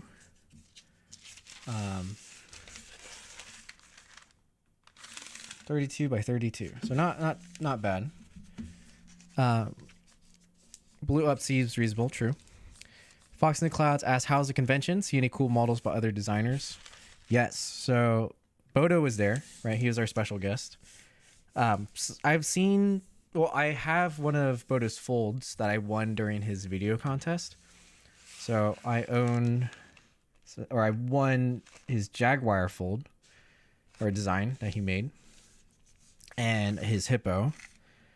And from that, I already knew like his fold quality was just like insanely good. And then now I got to see like a bunch of other stuff in person as well. And I got a new collection. I showed this earlier in the stream, the raccoon. So this is folded by Bodo. Really cute, right? This one's like definitely not as, highly shaped as his complex stuff, but it's really cool. Yeah, so all of Bodo's stuff is real. All our special guests were great. So Miyuki Kawamura, she created like so many modulars that we all know of. And they're all like the way she presented them is just super beautiful. Some had their own like little box sets. It's like the overall presentation of modulars was just really nice. The paper choice, the fold quality, the display stands or display boxes. And I'm not normally a modular person, but like I really appreciated how well it was presented. As it was presented beautifully. And then same with Paul. Paul Jackson actually didn't really bring origami to exhibit. He brought art inspired by origami. So it was like not quite crease pattern art, but very geometric art resembling some folding sequence type stuff and geometric origami. And that's just different, and it's kind of cool to see too. Of course, Chris had an amazing exhibition. It's been really cool to see how great of a folder and designer Chris has become over the years. Even like some of the stuff he brought, you could tell the difference in skill level from when he designed and folded the older thing compared to the newer stuff. Which I filmed a lot at the convention. So that's what I'm editing right now, actually, is the parts of the interviews from the exhibitors talking about their own exhibits and then showing some of the folds that they displayed. So I think that should be pretty cool, because I think previously in convention vlogs, I kind of just like filmed around and it was like a little montage, but here you get a glimpse of information from the exhibitors themselves. And I think I got around like 8 people to chat about their exhibit. I think it'll be really cool for all of you who weren't able to make it to watch and hear about that and stuff like that. Will I put the crease pattern on the website? I don't know if I'll put it on the website, but maybe if this becomes a really good design, I will. But if you'd like it, just message me on Instagram or screenshot it. Like, you can go to the VOD of this stream and just screenshot the crease pattern. It's not Mountain Valley yet, so if you can fold from the skeleton crease pattern, go for it. If you can't, then maybe I'll fill out the Mountain Valley stuff later, but I probably won't be able to Mountain Valley all the color changes, because I just, that takes some time to get everything correct, or I kind of just don't want to.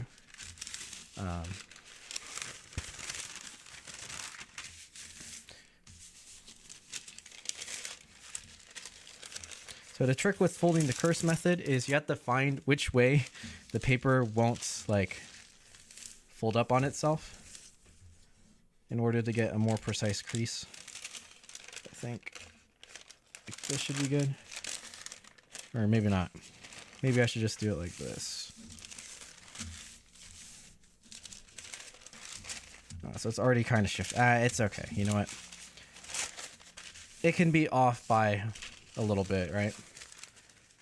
I think in that case I will fold this way.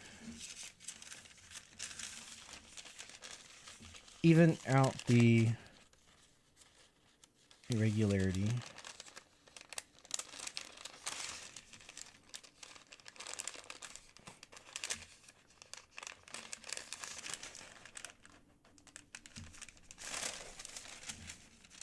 This is where this method starts to not work so well. In terms of increasing the speed of folding.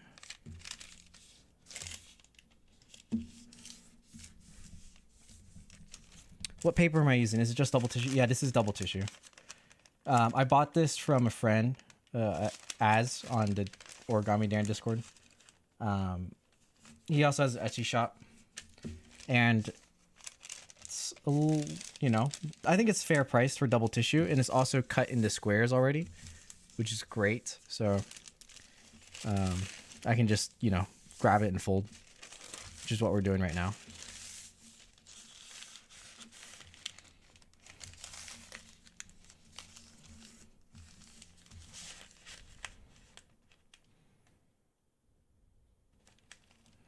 Yeah, Mark's got some new models, just hasn't posted yet. Let's go. That's true.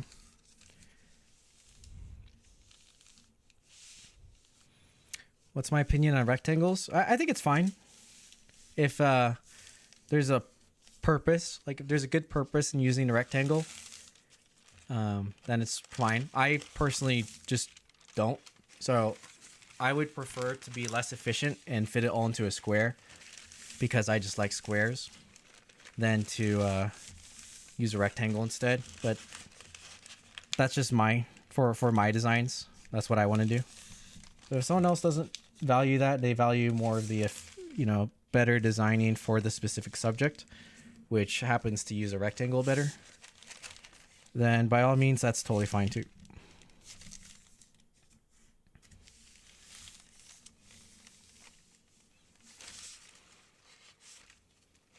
It's still like origami, right? You're still folding.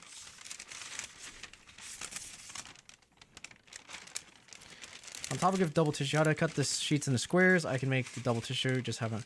If you check the video, the latest video, or the Origami Ultimate Paper Guide Part 4 and Part 3, there's examples of cutting squares there. Even Part 1 shows how to cut squares, but Parts 3 and 4 show how to cut squares without a grid mat. All you really need is right angles, and you can make yourself a right angle by drawing.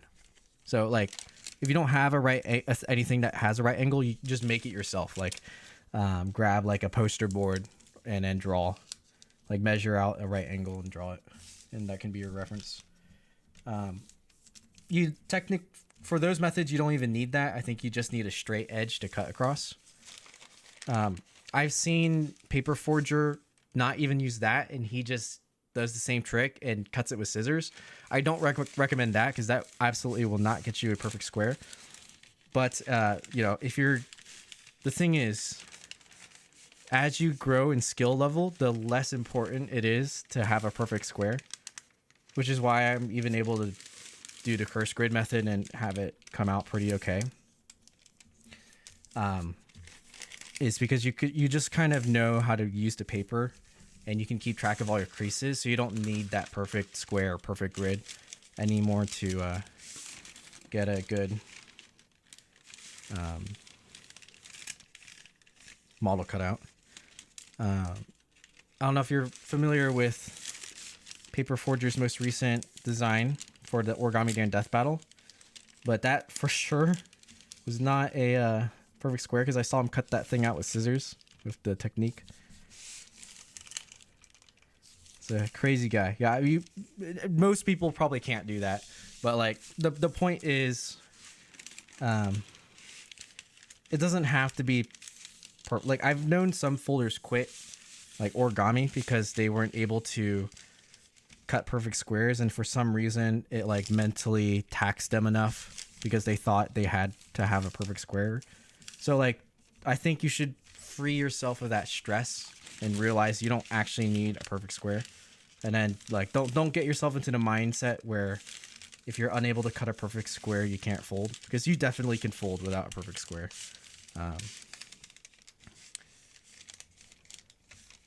Like don't sweat the small stuff, basically.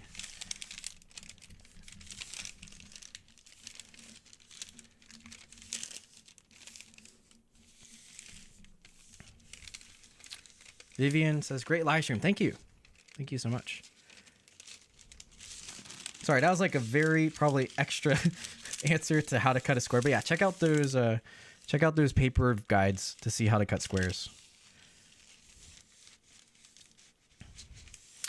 There's over 1,000 languages out there and you decide to speak facts. Nice.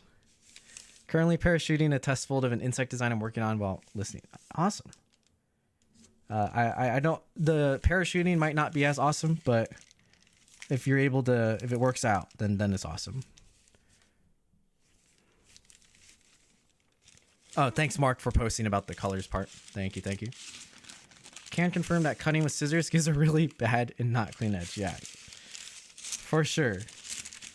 It is one of the, when I saw Paper Forger do that, it was like one of the most revolting things I've seen in a while in terms of origami. But like, if you see the fold, it's so good.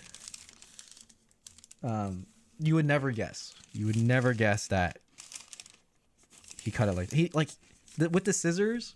Like you can use it and just cut carefully, and it's like it's still gonna be rough edges, but it's good enough. The dude just like he didn't even make sure it was straight. He just went for it, and it's like, yeah, okay, we're good. Time to fold a grid. It's like, man, that guy's built different. But it's so awesome how he was able to make his link out of that. It's crazy. That's like an only him thing. When you have so little skill issue that stuff like that doesn't matter. It's crazy. Like if I did that, I don't think I could do that and get the same results that he got. Is it was a sight to behold for sure. I hope you all never have to see that. Actually, it's probably better not seeing that, and just trying to make better squares. But it's possible. How long have I been doing origami? That's a great question. The answer changes, I think, every time I give it because I forget how many years I've been doing it. So, like, I think I said I was doing it for 6 years seriously for like a while. But let's see, this channel has been around since 2017. So that's already like, I want to say that's about when I started taking origami seriously. So what is that, like 5-6 years? 6 years, about 6 years seriously. So basically 6 years of complex origami with the goal of learning how to design. And then once I learned how to design, like, you know, really intensely trying to push that, and then really good shape, you know, all the fundamentals, learning to shape well, learning to fold well, learn to design well, learn to make paper, all that sort of stuff. And it's been about 6 years. But like, I've been folding longer than that, like, you know, paper airplanes, simple dragons. The very first video on this channel that appears is probably the Tadashi Mori Darkness Dragon time lapse, and that fold was like my first my first real complex origami fold. So you can like really trace back where I came from in terms of skill level up until now.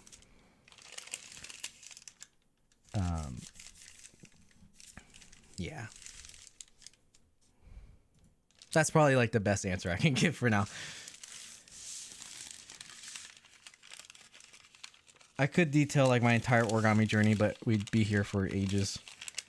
But maybe sometime, like if I do an interview, I think it'd be interesting to jot down like the actual journey of how I started and how I got to my current abilities.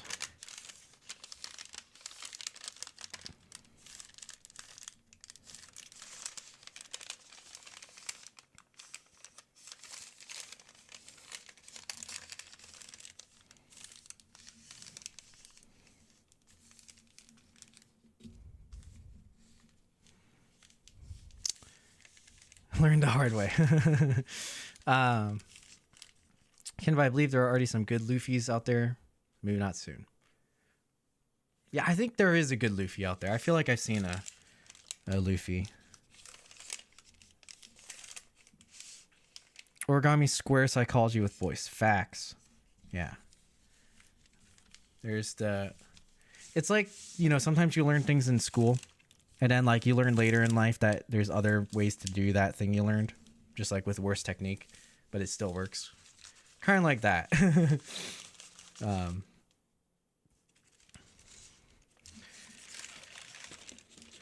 How long have you been doing origami? Yeah. Oh, for Mark, it's been more than 20 years since I discovered the art of paper folding. That is very long. That is longer than some people here have been alive, for sure. For me, I don't think it's been 20 years since I think I started folding maybe at like 7 years old. So it'll be like 18 years since I folded my first like boat or something, or box or something like that. Not entirely sure. But... Okay, maybe I should have just not done these. Okay, well, I'll speed up on this grid so we can start actually test folding, and then go from there.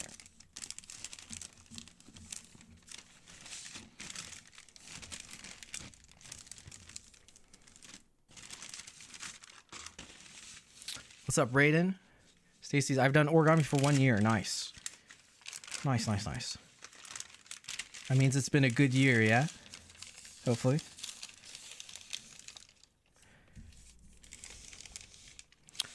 Mark, by the way, I read that Kamiya started at 2 years old. Yeah, I think like his first design when he was like 4 or something. Like it's something ridiculous like that. Like in terms of percent of life folding, that's pretty nuts.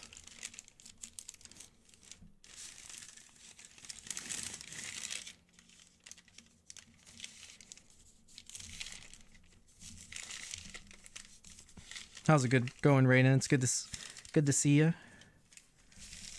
We are trying to design, or we designed Sub-Zero, and now we're gonna do a test fold. And I think it's like mostly okay. It's not the greatest thing, but it'll work enough for the general color changes that are present.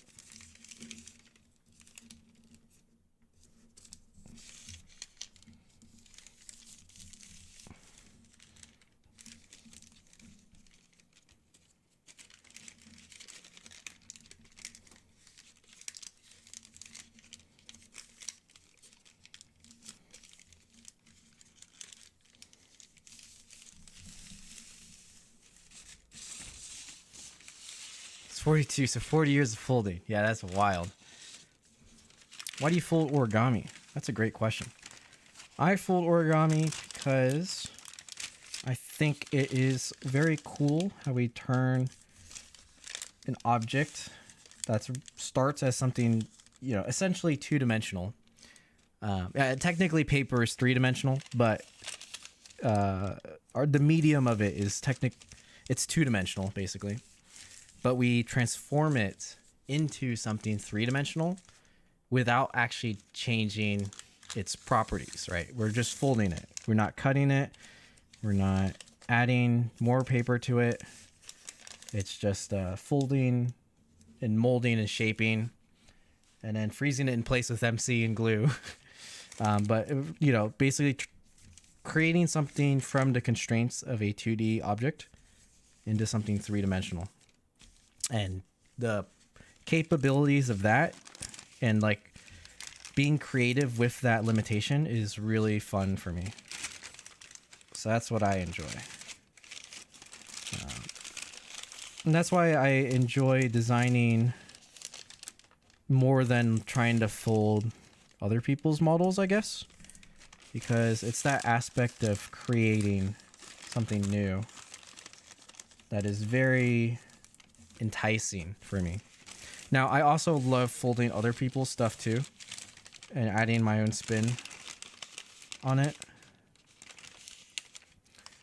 But like, if there is a design or something like a subject that I want to fold from origami, I don't have to rely on finding instructions or a crease pattern for it or asking someone to make it. I can just go and make it myself. And so like nowadays, or when I was starting to design, it was a lot of like, oh, let's just try to make stuff that looks cool, like samurai. And I still love that. And then now I'm at the design level where I can do things that are more conceptual, like the head empty or the housing crisis model. Being able to add like emotions and story as part of the creation is like even more fun. So like it's continually more fun over time. And I really like that. Like,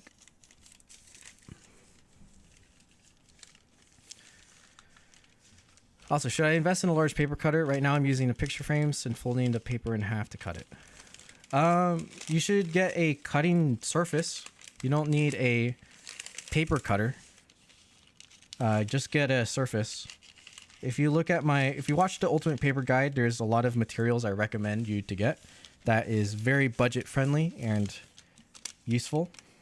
So you just need like a cutting mat, which is probably a lot cheaper than a cutting board or a cutting, what do you call it? A paper cutter. And it's probably easier to store. You can treat the paper on it. It's just like a big sheet of rubber, so it's pretty cheap. And if you can't actually get a cutting board, you can just buy like, I don't know, a sheet of wood or like a poster frame or some foam to cut on. I used to cut on like the hard foam stuff. And it'd wear out over time because I eventually cut through the foam. But that's where I drew my own grid on. So whatever's cheap, I would say I don't invest in something expensive. That like is limited in use.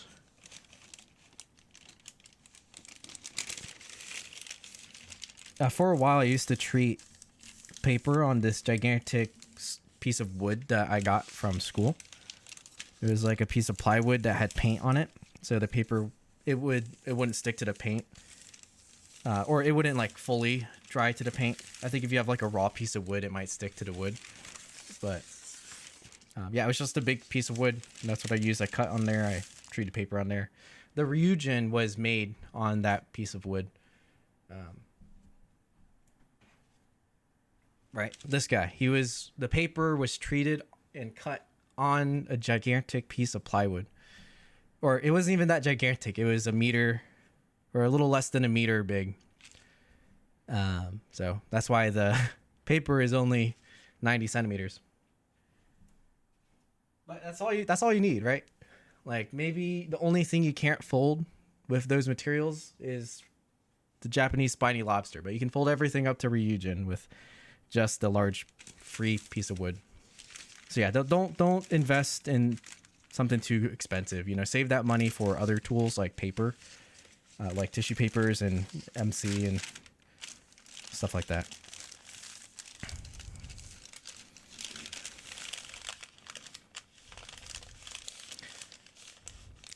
YouTube gave me 30-second unskippable ad. Oh, that's man. YouTube's lame. Okay, at least that's not as bad as Twitch. Twitch gives out 3 30-second unskippable ads. That's so much worse. So I always feel bad on Twitch because sometimes there's... And the thing is, even if I wasn't... Like, if I turn ads off for myself, and YouTube does this too. If I turn monetization off, they still play ads because they're like... Their business model now is...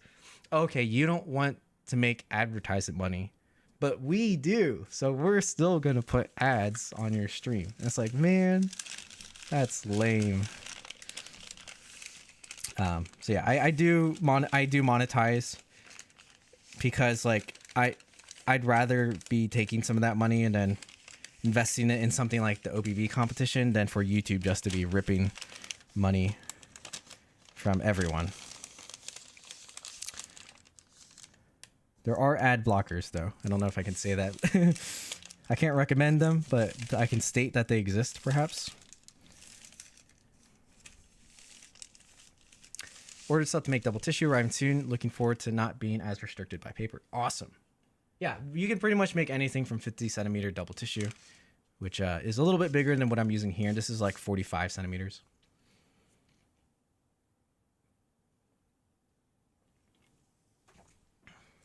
Yeah, like you can almost make anything with, like the reason to not, most folders haven't reached a level of folding, I think, where double tissue, where like their skill outweighs the benefits of double tissue, or like where basically you would start to need to use stuff like handmade papers to achieve your final result.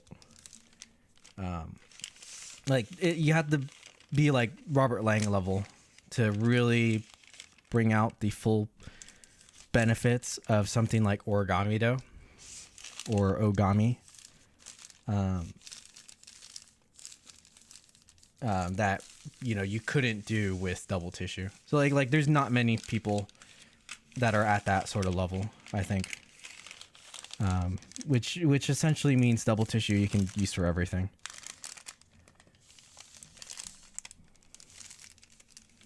Like people have made Japanese spiny lobsters from double tissue, and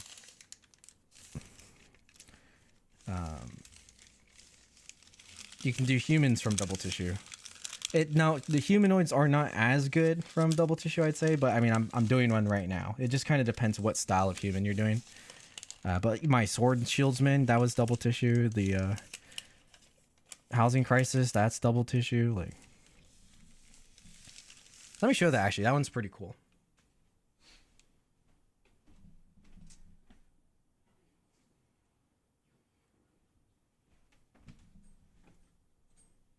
don't think people know how big or small this actually is.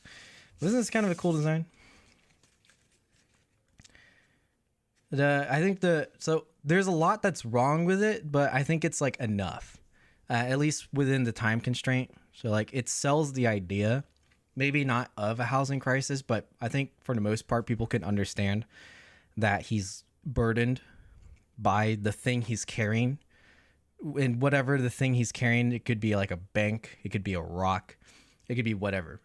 But it's supposed to be a house, right? But the idea is there that he's burdened by the thing he's carrying. And then that thing, which is supposed to be a house, is fully closed. Isn't that cool? Like here's the lock inside. It actually like tucks in to a pocket. Now I did kind of glue it in place to make it more sturdy, but there is like a little lock in there. So technically, if you had probably had better paper that could stay put, you could really use that lock and just leave it there. But for the sake of time, it's glued. And now the bottom is not technically closed, but it kind of is at the same time. But at least from like a viewing angle, it's interesting. It's different, I think. It's different. And the connection unit, like, it's not too bad because from the back, it's hard to tell. Right? It doesn't stick out too much. It's kind of is weird here. It's kind of messy here, but you're not really going to look at it from the side.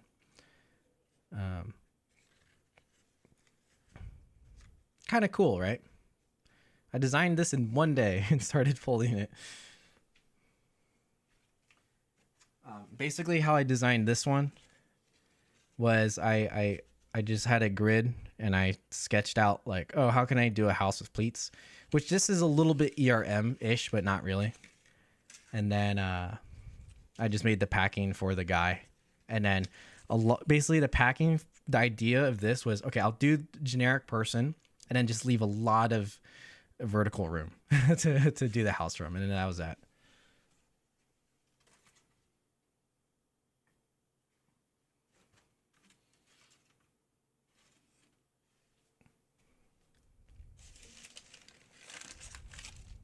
How much origami have I made? I've made a lot of origami. I don't know how many in total, but it's a lot for sure. I try to fold every day, or at least I do something origami related every day, whether that's editing videos or folding or designing or sketching ideas or planning competitions and stuff, playing for the exhibition, playing for the convention. I don't know if I mentioned this on stream, but I was part of the Origami USA convention committee.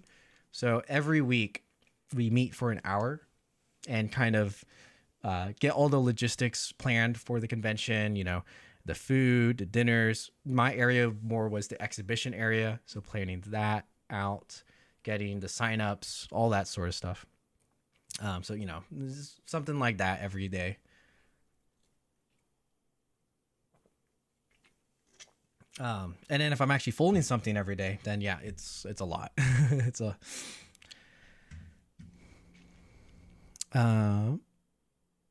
by the way, the tissue paper you were going to, oh, that is good to know. I will update that. That's unfortunate. Did you create the model in your profile picture? The fish. Yes. The fish is probably my first or second design ever. The Twitch ads are awful. True. What do you use to shape the models? I know some people use PVA, MC, or just water. I want to know.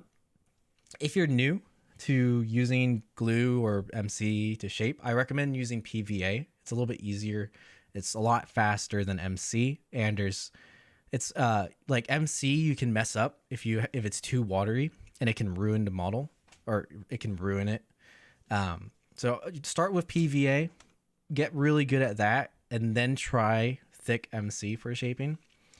I think thick MC is better because it gets a cleaner result, and you don't have like sticky residues that glue gives you.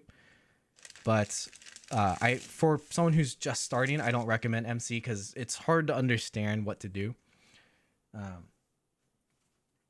yeah, so like this was MC, And the benefit of MC is that like you can freeze things in place. So his exact pose and how the weight is tilting, that's a lot harder to achieve with glue because you can't exactly freeze stuff into place.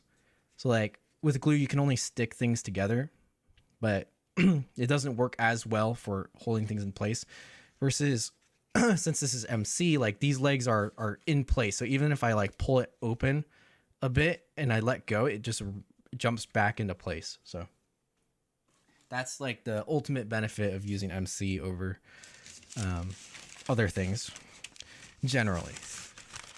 So yeah, that's what I recommend at least.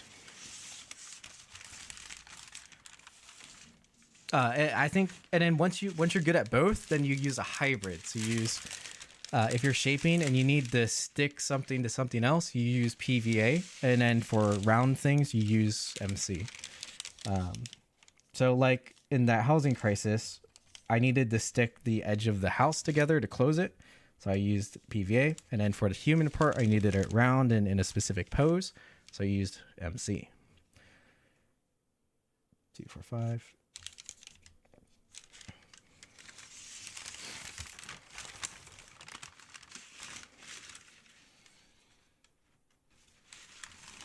Great question.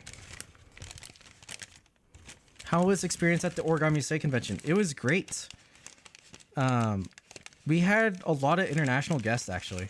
So there were quite a few people from India who were our scholarship winners from previous years, but didn't get to come because of the pandemic. But now, since it's over, we were able to have them. So that was really cool to meet quite a few people from India for the first time, and then Bodo from Germany for the first time, Paul Jackson from Israel, or British Origami Society sometimes, and then Miyuki Kawamura from Japan. So like really international, right? And since I was on the planning committee with the special guests, I got to eat dinner with them a day early and hang out, get to chat more, and then do some interviews with them. So it was a great time. Like I was busy because I had to work part of the convention and set up stuff and make sure everything's going okay, and then social media work. But I was able to like participate and just hang out with people more this convention. I think last convention I volunteered too much, so I wasn't able to like attend any classes. But this convention I was able to attend classes and talk with people and do a bunch of work stuff. So that was all really good. And I documented a lot for the convention vlog. But yeah, one of the things we made is the Bodo owl. Really, really cool. And Bodo provided this paper as well. It's like a double mulberry. Really nice. This is way crispier than any paper I make. That's one thing I realized when I met Bodo and he showed me all his paper is the way he treats paper is with way thicker MC than I use. And it has a different texture. It's definitely more crispy. It almost has like a finish to it.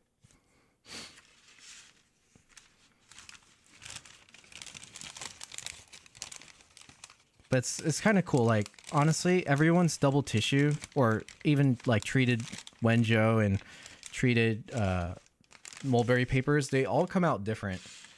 Like even comparing with mine and Chris's stuff is different than mine. Bodo's is different than Chris's. I have some paper from Jongha, who's Korean. This is real Korean hanji, treated especially with acrylic, but in a certain way that doesn't make it feel like it's treated with acrylic. And then PVA as well. And it's thin and really crisp. Unfortunately, during travel, it has extra creases in it, but it won't really matter when I fold it. It'll fold into something nice, but yeah, so like that kind of stuff, sharing knowledge, experiences. Super, super cool, super fun. But yeah, so the convention vlog is in editing process right now. There's a lot to edit. And I kind of want it to tell a story, or almost to be like not just brute force content. I want people to be able to watch the whole thing and make like 20 minutes feel like 5 minutes, you know? So yeah, hopefully it works out.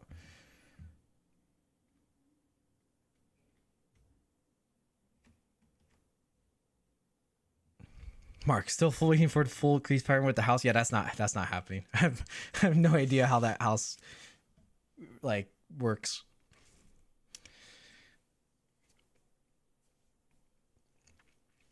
Cool, you're awesome. Oh, thank you. Will you put the housing crisis on your website? The thing is, I don't think so because the house isn't there. Like the crease pattern looks terrible without the house. So I think it'd be misleading. Like if someone wanted to try to fold it and then they didn't understand that the house part isn't on there, and like I wouldn't even be able to help them with the house because I don't really know how I did it. I just like pleat somewhere, fold it around in a box, pleat around, fold it into the lock, and then push it into place. So yeah, I don't think I will because like that doesn't help anyone, right? And then they just waste time. So like I'll send them the crease pattern if they want to see it. But if they try it, like I won't be able to offer help. Not because I don't want to. It's like I literally can't. Like I don't know what to say for them to learn it, you know? Because I barely know what I did to make the house. Just like open the layers, pleat here so it looks like this, reverse fold so it transitions nicely, and close the back. Yeah. I think for experienced folders, it's not too hard to figure out like everything, but for someone who isn't as experienced with like folding boxes, it'll seem like a nightmare.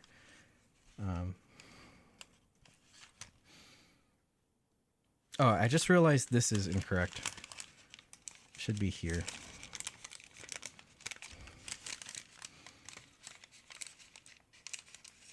Otherwise, it's going to be an inverted flap. Okay, so actually this is a good time to talk about what I'm doing right here and how I detected this inverted flap. So this would be something that you can only really detect either during, well, maybe not the only way, but it's more evident to catch during test folding or when you're making the crease pattern flat foldable. So, and I should have caught this earlier. Right here, because of the way it's laid out along the grid, if I were to make it flat folding, so the easy way to tell is you start mounting from that side, draw the grid units, and then now we can extend them here, right? And then whenever they hit a ridge, they reflect across the ridge, just 90 degrees. That's pretty easy. And then the next one's gonna be mountain, like that, right? And then valley, like this. Now, if we leave it like this, and then we start alternating mountain valleys on the ridges, what's going to happen is these are actually valley. So see, we can check that, and this is correct. And the problem is if those are valleys, that means the point is inverted. So it's pointing away from us, not towards us, which we want it to face towards us. So this doesn't work when it's like this. In order to have a flap that faces towards us that we want, we just need to leave a gap like this. So then the real flap is actually something that looks like this. And you can fold this out for yourself, and this works. It'll point towards you. They'll just be like, this part will be wrapping around on the side, but at least these will be mountain. And then, right, so now it's like this.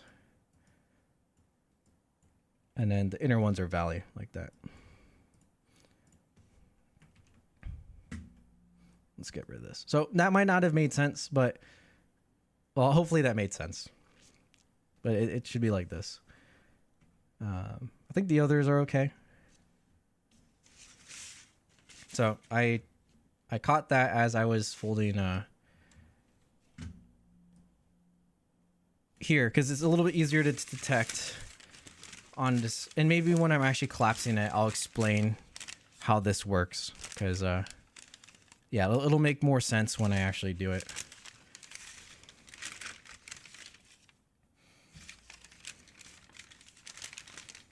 All right, let's continue.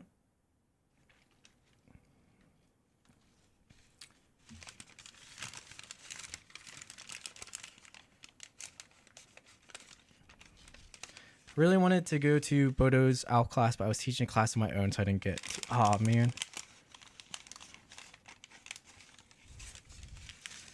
That is unfortunate. Yeah, I wanted to take Chris's class with his sorcerer, but I guess since both of ours were like afternoon 2 or 3 block classes, they scheduled it at the same time. So, and Chris wanted to take my class too, to Battle Mage, but we both couldn't take each other's classes because we had to teach. So like there is a joy to teaching classes, but there is also the chance that you miss the class you wanted to take because you're teaching yourself. It do be like that sometimes. Okay, so now we can go up. I'm actually not going to pre-crease these things yet, because I don't think I really need to. Maybe I should. Should I? Maybe I will. Okay, let me find where these are. So it's four units. So up 3, here 2, 4. And these I can actually fold, I think, through here all at the same time.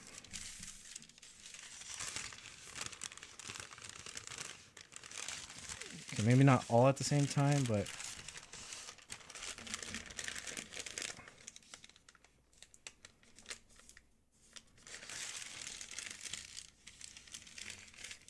this will be a little bit faster.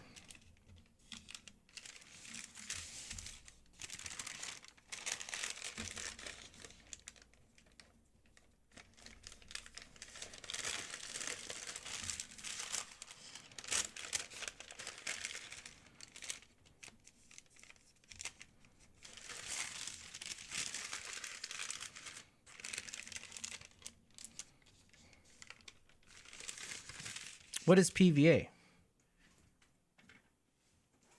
So, I think you're familiar with regular glue, right? This is like school glue. Now, one of the active adhesives in this glue, so the thing that actually makes it sticky, and I guess I don't see the ingredients here, but the active ingredient is actually PVA. So it stands for what? Polyvinyl acetate. And it's essentially just in a pure form, so that it's acid neutral or acid free, which means it won't yellow your papers over time. Whereas this, it's meant to be safe and non-toxic, but there's other chemicals in it as filler. And sometimes it will yellow your paper if it's white, or it's not as permanent. So it also leaves this really annoying like residue. That's what PVA is. It's essentially a pure glue, a type of pure glue. There's many types of adhesives, but that would be one of them.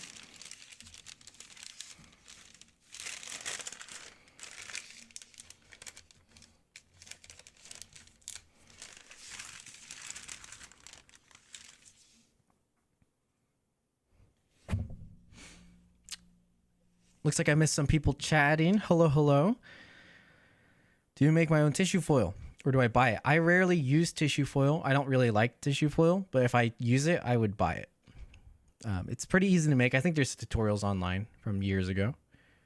Convention in India is difficult because everyone is too busy with their lives.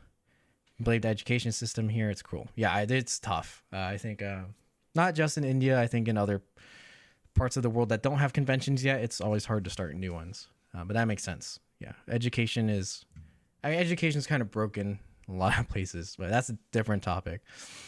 We're next to Meta says, hello, greetings. Now that it's summer, I can stay up late and watch your streams. Nice.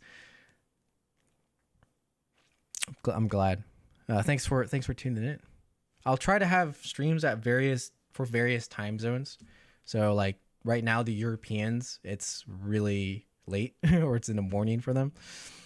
So I can either stream earlier or later for the morning and the weekends. What origami would you fold, spiny lobster or a T-Rex? Probably the spiny lobster. Well, actually, that's a good question. I'm folding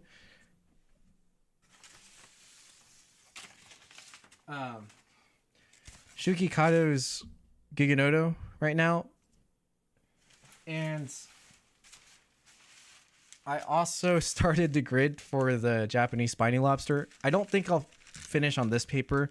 It's a little bit too warped. And by the time I get to the 100 and whatever grid, it's going to be kind of messy. I also just don't have the time to do the Japanese spiny lobster right now. But both, literally. How long have I been streaming? I don't know.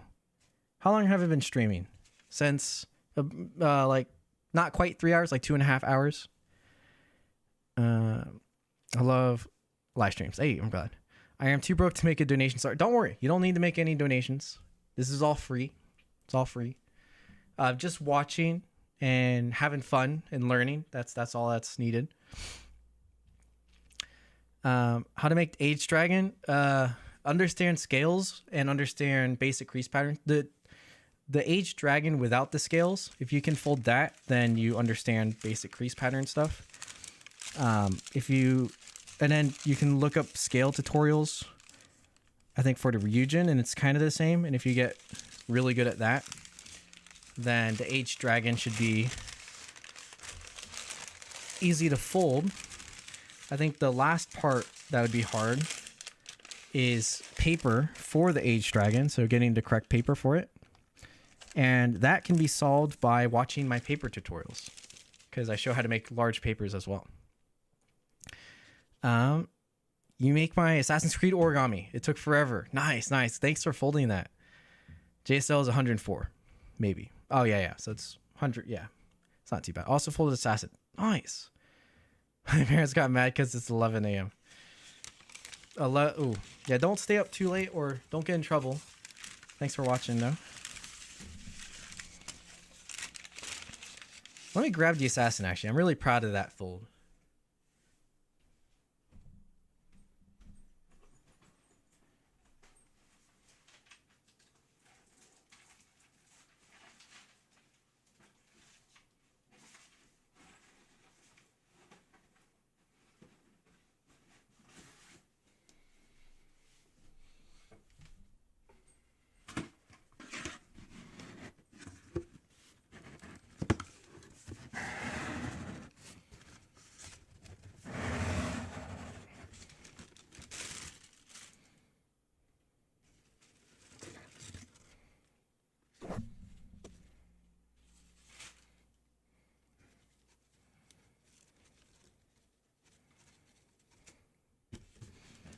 Everything that's in here is the Square Twist Samurai.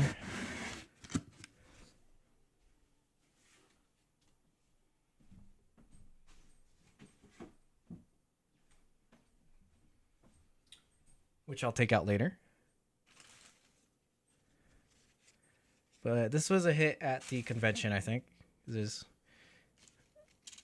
pretty nice. I wanted to shape it more, though, because I didn't really get to shape the back. But I think it's one of the best expressions of a face I think I've done.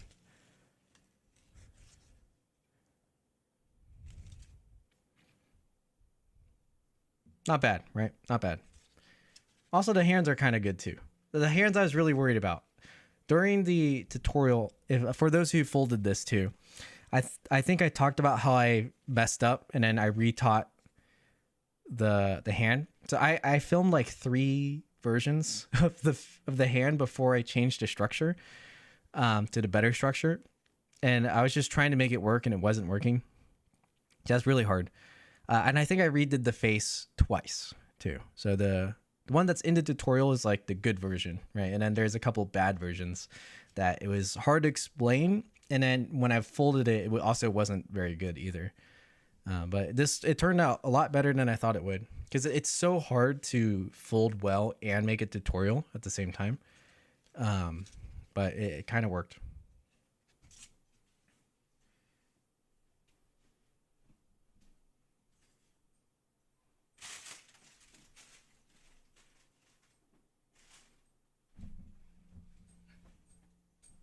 All right, let's keep folding. We'll try to collapse this, and then that might be the end of the stream. Maybe do some of the color changes and then just kind of see where we're at. Okay, so 2, 4, 6, 8, 10. Is that right?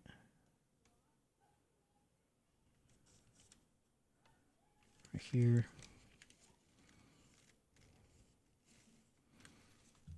Wait, what? 1, 2, 3, 4, 5. Here we go. Should be 5 above this, 6 above this. Is that right? 2, 4, 6. Yep. 3.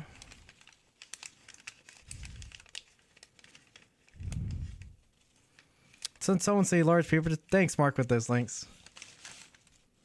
Mark is so great. Thank you, good sir. Folding the square twist samurai right now. Nice. That one is the co-design by me and Mark. So Mark's here. Looks like Zuko from Avatar asking for thunders or lightnings. Oh, Zuko would be cool if I could somehow get texture for a scar. And then, yeah, have that, like, yelling voice. Yeah, when he was in despair. It's the Zuko arc. Zuko redemption arc. Came too late. Sorry, no problem. I don't know. Maybe it's the paper, but my designs never turn out that clean, even if I try super slow. What's the problem? Maybe, I don't know. With double tissue, I think it's naturally harder to make it look clean just because it holds creases so well, which is like really good for origami, but for a finished surface, it's not as good. The other thing is color also makes that effect look a little bit more dirty, right? So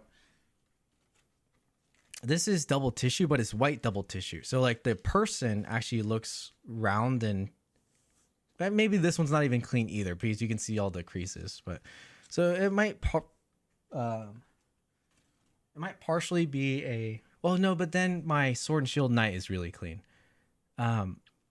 It's hard to say. I think there's a couple different techniques you can use with MC to make things look clean. And then in terms of like making sure no layers are hidden, a lot of times making sure layers are hidden or to make the outside look clean, it's not clean folding that does that. It's in shaping and making sure things are hidden correctly, all for the eye. Like, how does it look? So less worry about the technical aspect and more on like the finishing aspect, which is, it's very subjective, I think, as to, because like then you could think of someone like Mayunchi, who his folds are really well shaped, but it's like super crumpled, right? And that's kind of fits into the style, and it's very intentional. Like, just because it's crumpled doesn't mean it's well shaped, but in his case, he shapes it really well with it crumpled. So yeah, it's like very hard to say exactly like what things should be. I'm kind of in between normally. I think mine leans more on the cleaner side, but I definitely do have some like intentional texture or hidden roundness to like help, but hard to say what thing is. But I think the best answer is to like self-reflect on your folds and then like journal what works and what doesn't. So try a different way of shaping, try a different way of folding, see if it turns out cleaner, see if it doesn't, and journal a lot of that. Like when I was doing the human figures for a while with the stick figures, that was my journal. So I would make a pose and reflect on myself and think, is this dynamic? Does this look stiff? If it's bad, why is it bad? You know, so stuff like that. So, and it's slowly try to navigate that path. Even for the assassin, like that face, it was like, you can see it in the tutorial where it was like partially shaped, but it really didn't look that good because I didn't capture the correct muscles for the face shape. And then like it cuts back, and in that time I had researched like what muscles pull to make this kind of shape, you know, and like what happens when you scrunch your eyes, like all this lines like is really defined, the eyes pull in, the nose curls, and then to scream it's like, you know, pulling here. So then after I figured that out, it made the face like way better, right? So yeah, like self-reflection, practice, and trying multiple things. That's probably the most I can say, because I'm still there, like trying to figure stuff out too. I don't have 100% like answer, but I think that's just how art is a lot of times too. So not just origami.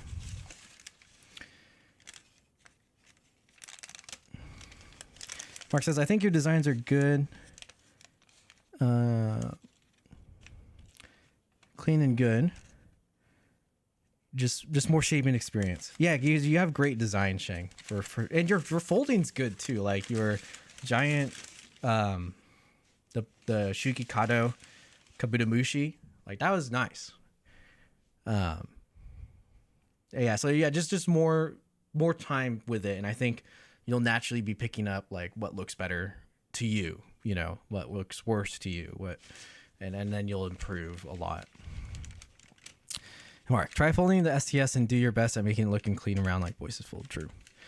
Or even instead of making it look like my fold, try to make it look better than my fold. And don't worry, don't set the expectation that it will be better than mine, but like if you try to surpass mine, then maybe you surpass yourself, right? So that's the idea.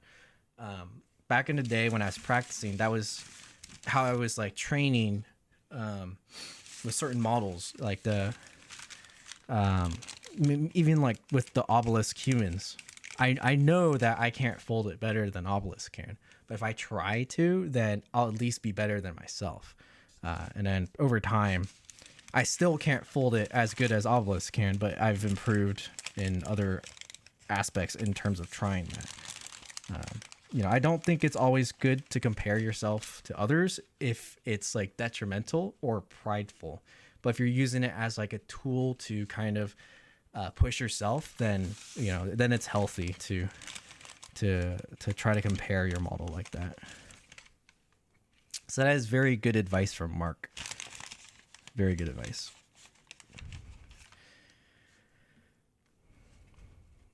Yeah, I think it's also natural, Shang, what you just said is like, even for me, the longer I look at my own designs, the worse I think they are. And it can be really stressful.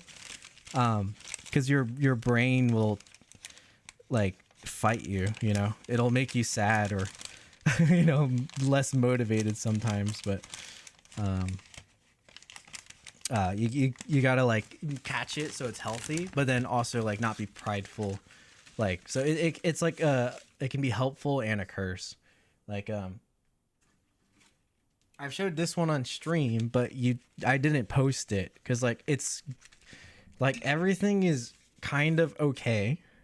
It's all right. The hand is pretty decent, but the face is like dreadful. So like up the mouth is good. The eyes are really bad. The nose is kind of okay. The hair is weird, but then the proportions are really off. But like while I was working on it, I'm like, all right, I'm improving on some stuff. I really like the hair, but then like the more I looked at it, I'm like, yeah, this is pretty bad. But it's not like bad. So I can't tell myself I'm bad. It's just like, okay, this was not fully successful. There's more to learn and practice. identify what's wrong, improve, and continue, you know. Yeah, it's a, you know, it's the training cycle for sure.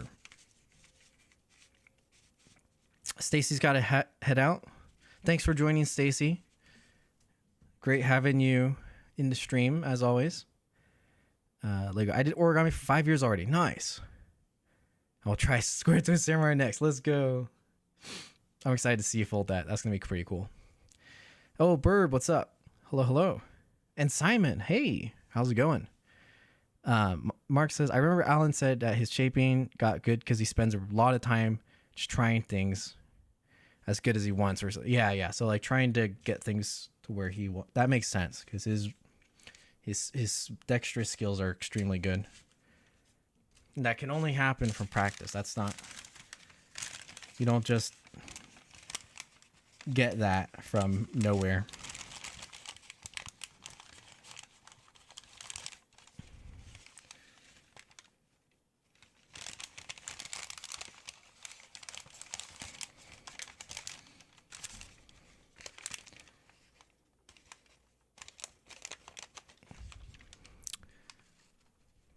Can you show how I made the Phoenix? There was a stream where I did show that, or I showed how to redesign it. I think I'm gonna redesign it again because I think the other crease pattern, I think I can simplify it, and I think it'd be nice if it fit into a 32 grid instead of a 48 grid, but maybe we just do it from a 48 grid, and then that'll be the tutorial. But the tutorial will happen later this year. I'm taking a small break from tutorials because the assassin was like so intensive. I know that if I start making the Phoenix one now, it's not going to be as good because I'm just going to like cut corners in the video and it won't be the best tutorial it can be. So yeah, that's happening later. And I think it'll be good because then I can make the Phoenix design a little bit better. But yeah, so previously the YouTube subscribers got to vote on what tutorial they wanted. And the tutorials were two-headed dragon and then the Phoenix. And then I had already promised the assassin one when we hit 10,000 subscribers. Which, you know, thanks to all of y'all, we're at 11 now. So yeah, that was the order. It was the two-headed dragon first, which came out, then the assassin, which recently came out, and then later this year it'll be the Phoenix. Should be good.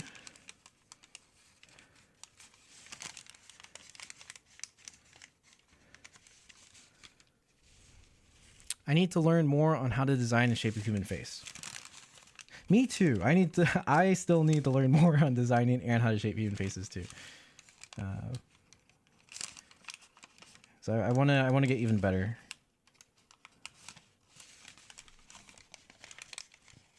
But yeah, that's a good goal. It's a good goal for sure.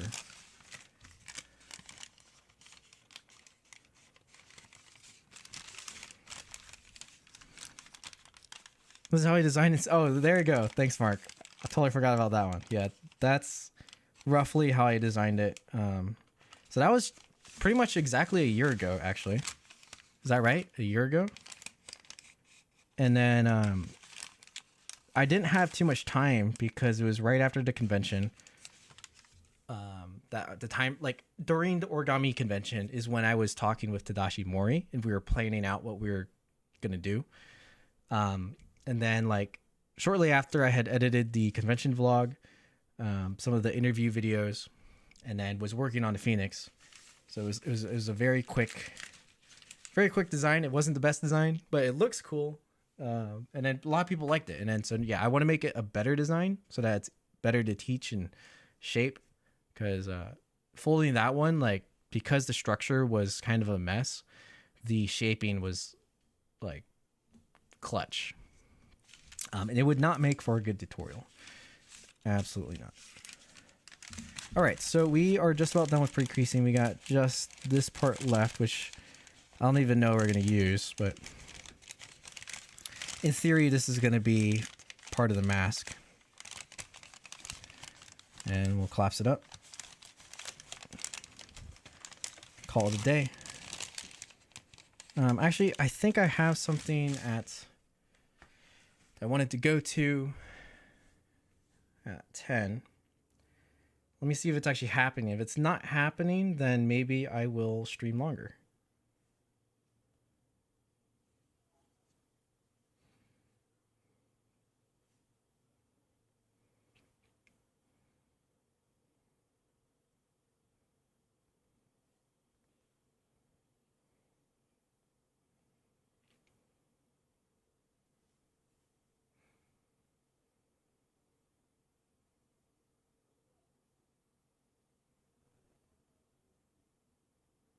Okay, so it is. Oh, it already started. Okay, that's all right. I will try to collapse this quickly, and then I'll head on over to that event. Which hopefully they're still there. But yeah, I definitely won't be shaping this. So we are going to collapse this now as a stick and not as a parachute.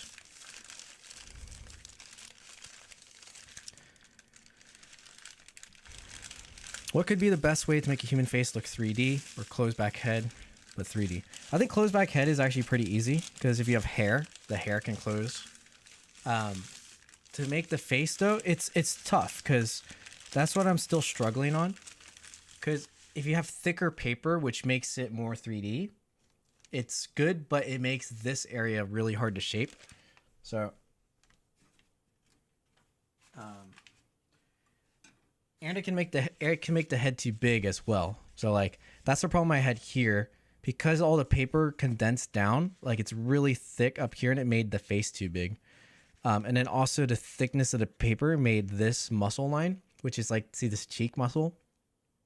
It's supposed to be this, but it's way too thick. Like it's way too thick, right? But it's very 3D, right? And then it's also closed back technically. Right? No, it is closed back actually. It's a whole flap here. It is closed. But yeah, so there's like positive and negatives.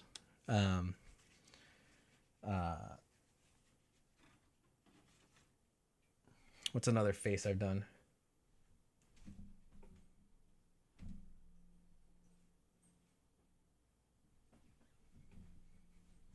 Yeah, I don't know. It's tough. It's really tough. Tough to say.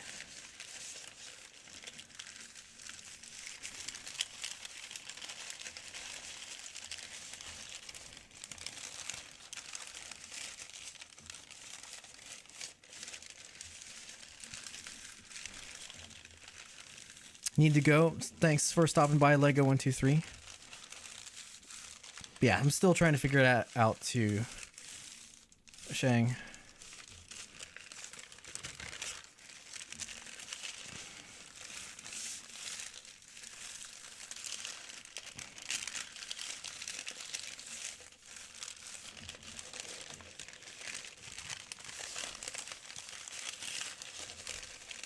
What am I folding? I am folding Sub-Zero from Mortal Kombat. Oh, what's up, Slater? Hello, hello. K701, ayo. True, ayo. What's up? Got a spicy crease pattern there. Here, I'll show the tree. I think, oh yeah, no, that's right. It's missing some of the flaps from the middle. Those flaps in the middle, I have no idea what they're supposed to be used for, but we're gonna use them somehow. So that's why they're there. We just had extra space. And then the absolutely dreadful river through the whole paper, but at least it's the body, so it's used. It's just kind of gross. Yeah, so that 22.5 stuff, by the way, you don't have to pre-crease that. It happens later. So if you've seen, again, like the assassin tutorial, or actually maybe not the assassin, but samurai tutorials, you'll see me do the ridge squashes on that, and it's basically the same thing, but 2 of them stretched out.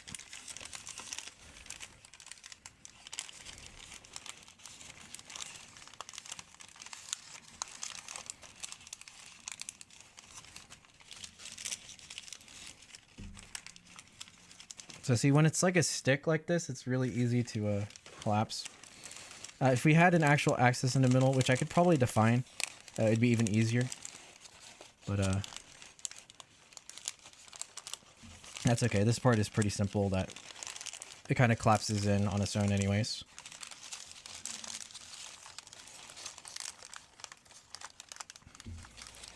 I guess technically right here we can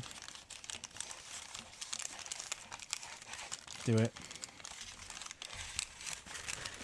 Yeah, if you're wondering how to collapse things like this, I also recommend watching the Assassin tutorial, because I show a very sequential way to collapse a box fleet model like that.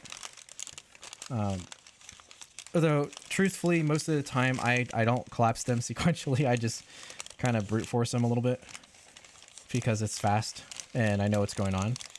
But doing it sequentially helps if you don't know where everything is and aren't as familiar with the crease pattern. It's like, since I designed a crease pattern, I am a lot more familiar with where things should be. So it's a little bit easier to just send it like I'm kind of doing now.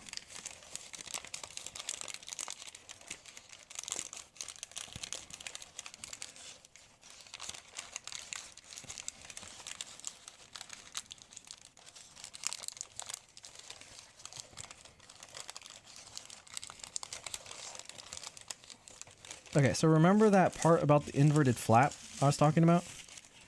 So let me show that. I think that's useful. So see, it's still in the stick and we were able to collapse everything. That would happen right here.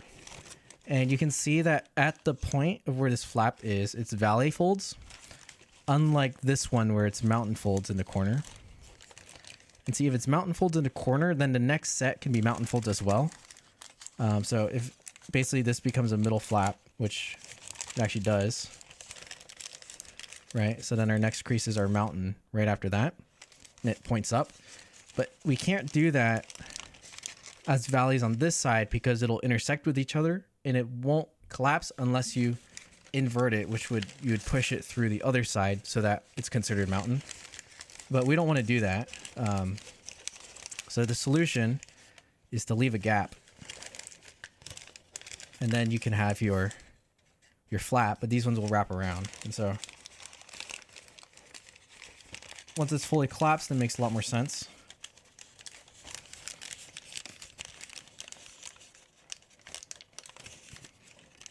But that might be something you find in other people's crease patterns as well. If you're wondering, like, why is there a gap between this flap? It's because of probably this reason. And then the way to collapse it, you shouldn't overthink it too much. It's because I think on the crease pattern with all the hinges, it looks really confusing, and it'll be really hard to like parachute it.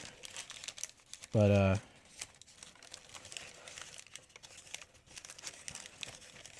their actual order of folding this is much easier.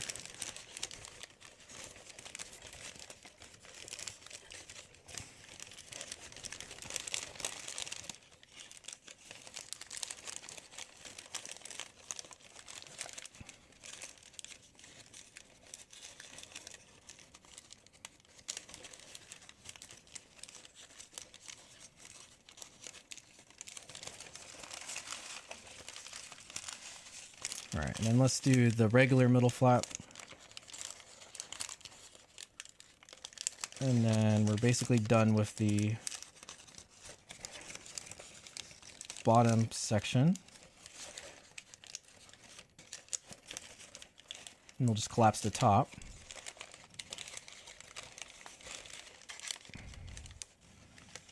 Oh, Daydream's got to go. Thanks for stopping by.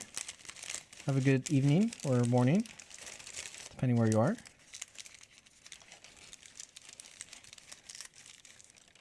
Is that a new design? This is a new design. Yes, we designed it during the stream. So if you want to watch how it was designed, which is kind of the point of the stream, go back after the stream's over, and then you can rewatch because it'll be saved. So you can rewatch how I designed it and everything. All right, so we got like a lot of paper, but essentially this can turn into the torso, hopefully. And then this will be the thing on bottom. Now, if you're wondering like, how is that going to work, boys? Well, one's going to come across here, and then these will thin out like that, and it'll cover something. And then I think one of the other flaps will turn into, it'll color change the other direction. Should be okay. Now, the one thing before I collapse the top that I want to check is here. So this I want to unwrap for our color change.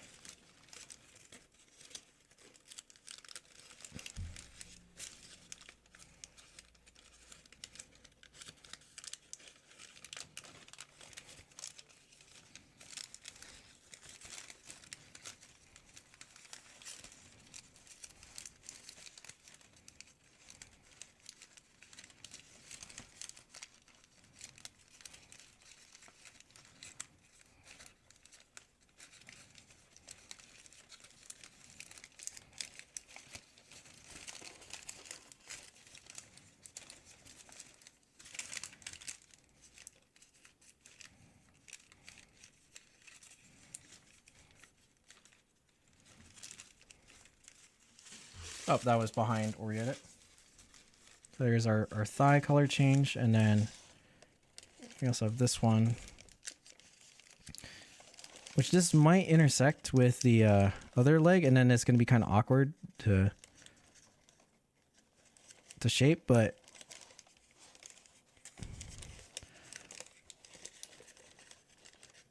shouldn't be impossible.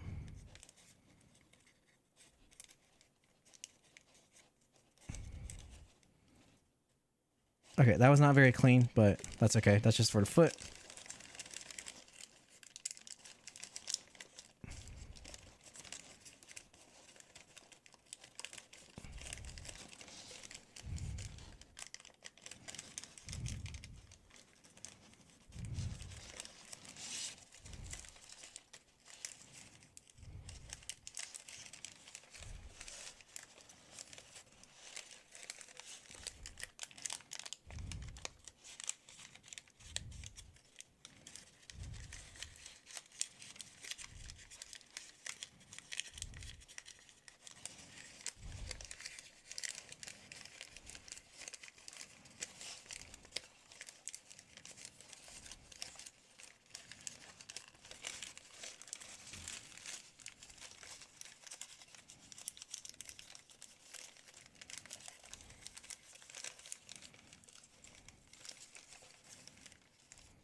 All right, so yeah, now it's interfered a little bit with the color change.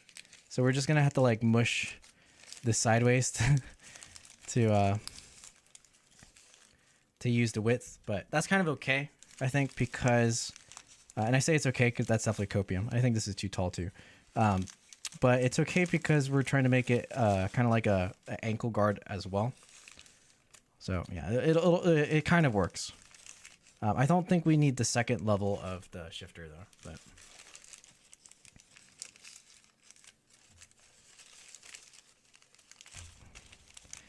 or basically for now we can just kind of tuck this behind, or even tuck it like here. There's a color change. The leg is going to be thin, but that just means everything else needs to be smaller. So yeah, maybe it works. Hopefully, kind of. We'll see. But everything I can do, I can also color change this flap. But all right, let's collapse the top.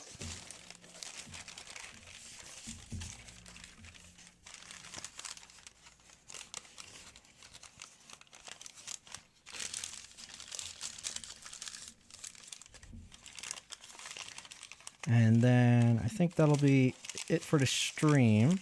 And if you're wondering, you're like, wait, but Boyce, what about the middle area? And I'll show you what I do in the middle area while I'm like designing. If I don't exactly know what I'm doing it with it yet. Like sometimes I'll actually collapse it, sometimes I won't. And in this case, I'm not. So I'm going to show you, there's like an equivalent thing you can do. And then hopefully it'll make sense.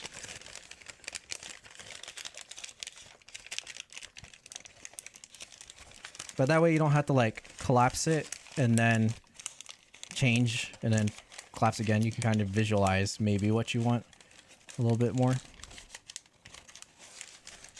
before you fully commit.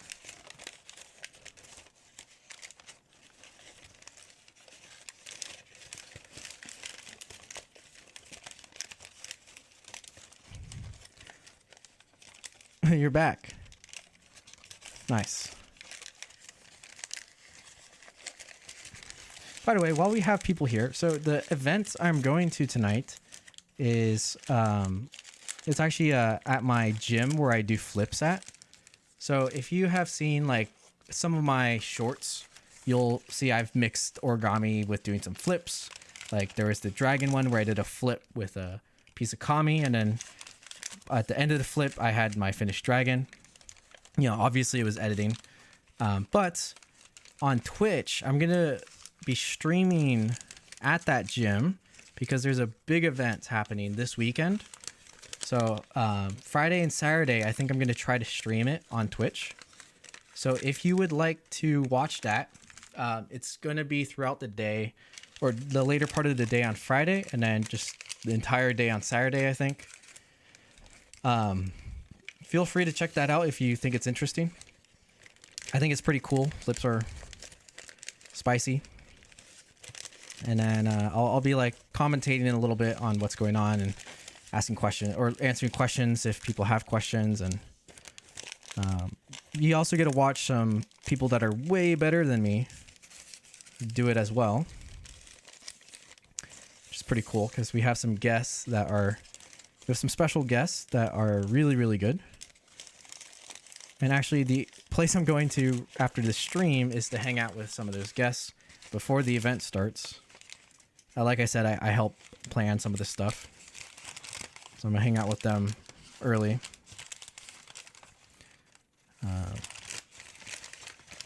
But if you're not interested in that, no worries. It's not really origami related, right?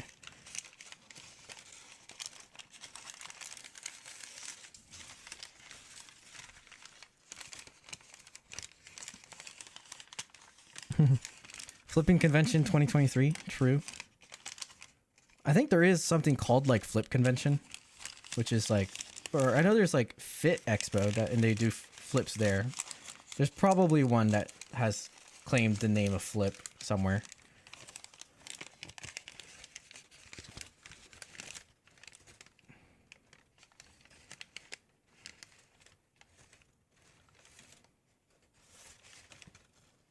I've realized a grave error in this design.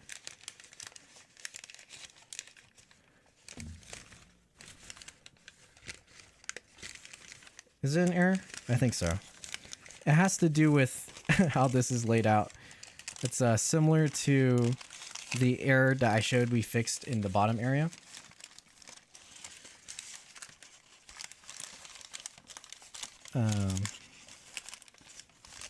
And it's the fact that this is misaligned with where the mountain folds go.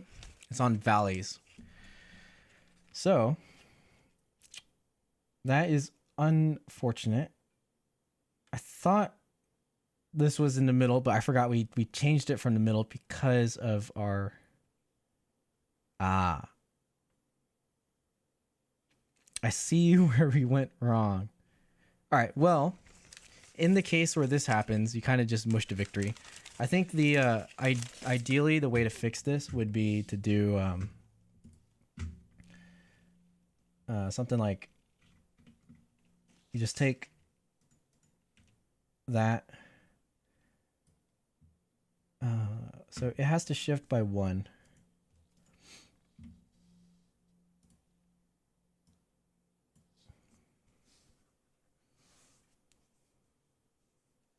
Wow, this is really weird. I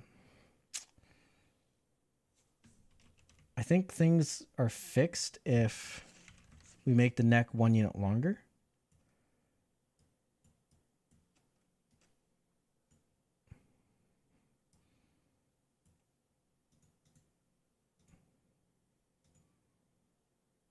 Is that right?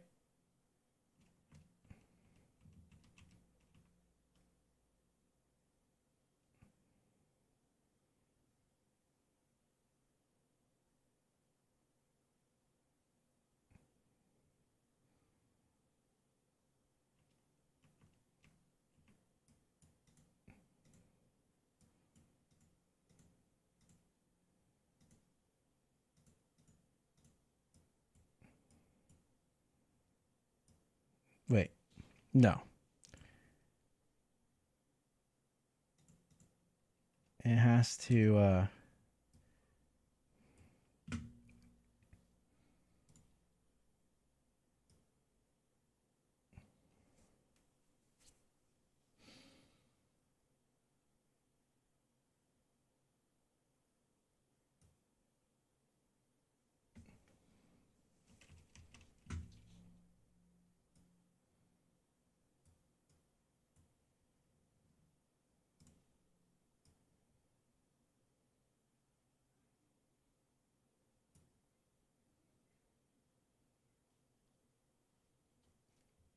it has to be on this axis.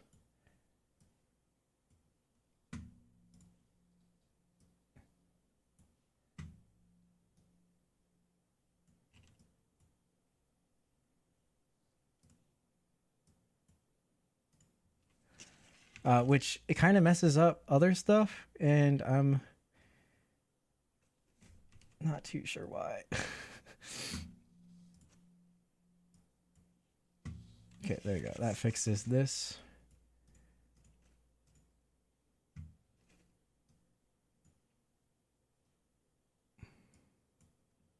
Okay, so this is now in the correct line of like where it's supposed to be, but our neck is significantly different.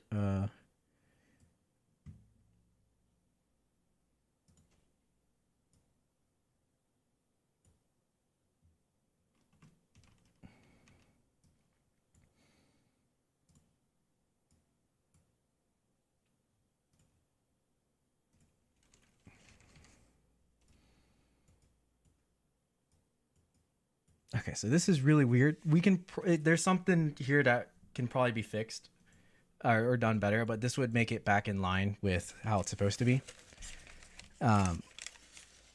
Because basically we want here to match up with, it's like in 2s, so it's shifted over 1. That doesn't work. It needs to be shifted over 2.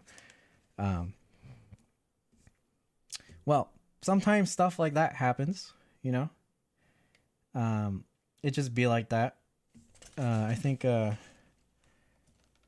like, okay, that's fine. This is just a little weird. So we just have like an extra bit here. Okay, like this is fine. I think this works. Why does this like this? Maybe we just do this.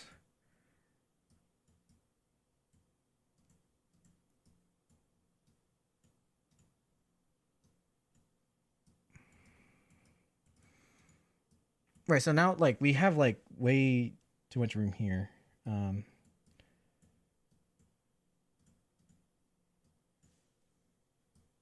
I don't know what this is, but details, right? Just flaps for details in general.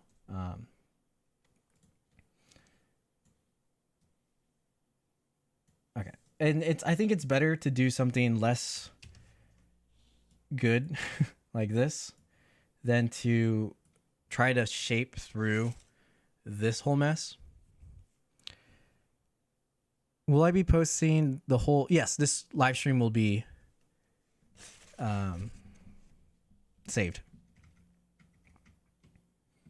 Okay, so I'm gonna save that like this, and I actually don't want to really go through the rest and fix this yet, but maybe we'll continue this live stream later for part 2, where okay, I'll finish like collapsing and then showing the color changes. Maybe we'll even shape this out. So that might be next stream, and then after that we can do some more topics. Which version of Origami am I using? I'm actually using Oriedit, which is the fork of Origami, and it is a very old version of Oriedit, apparently. All right, well, I think we're gonna end there because I gotta head out. So roughly, you know, we covered a lot about how to actually design it, and then a little bit about folding it. And I think one thing to really learn here is what happens when things go wrong, or what things can go wrong even if you understand the theory at a decent level. So there was, you know, this section that we had to fix, and then this section up here, as well as just like this isn't necessary. All we need is this one.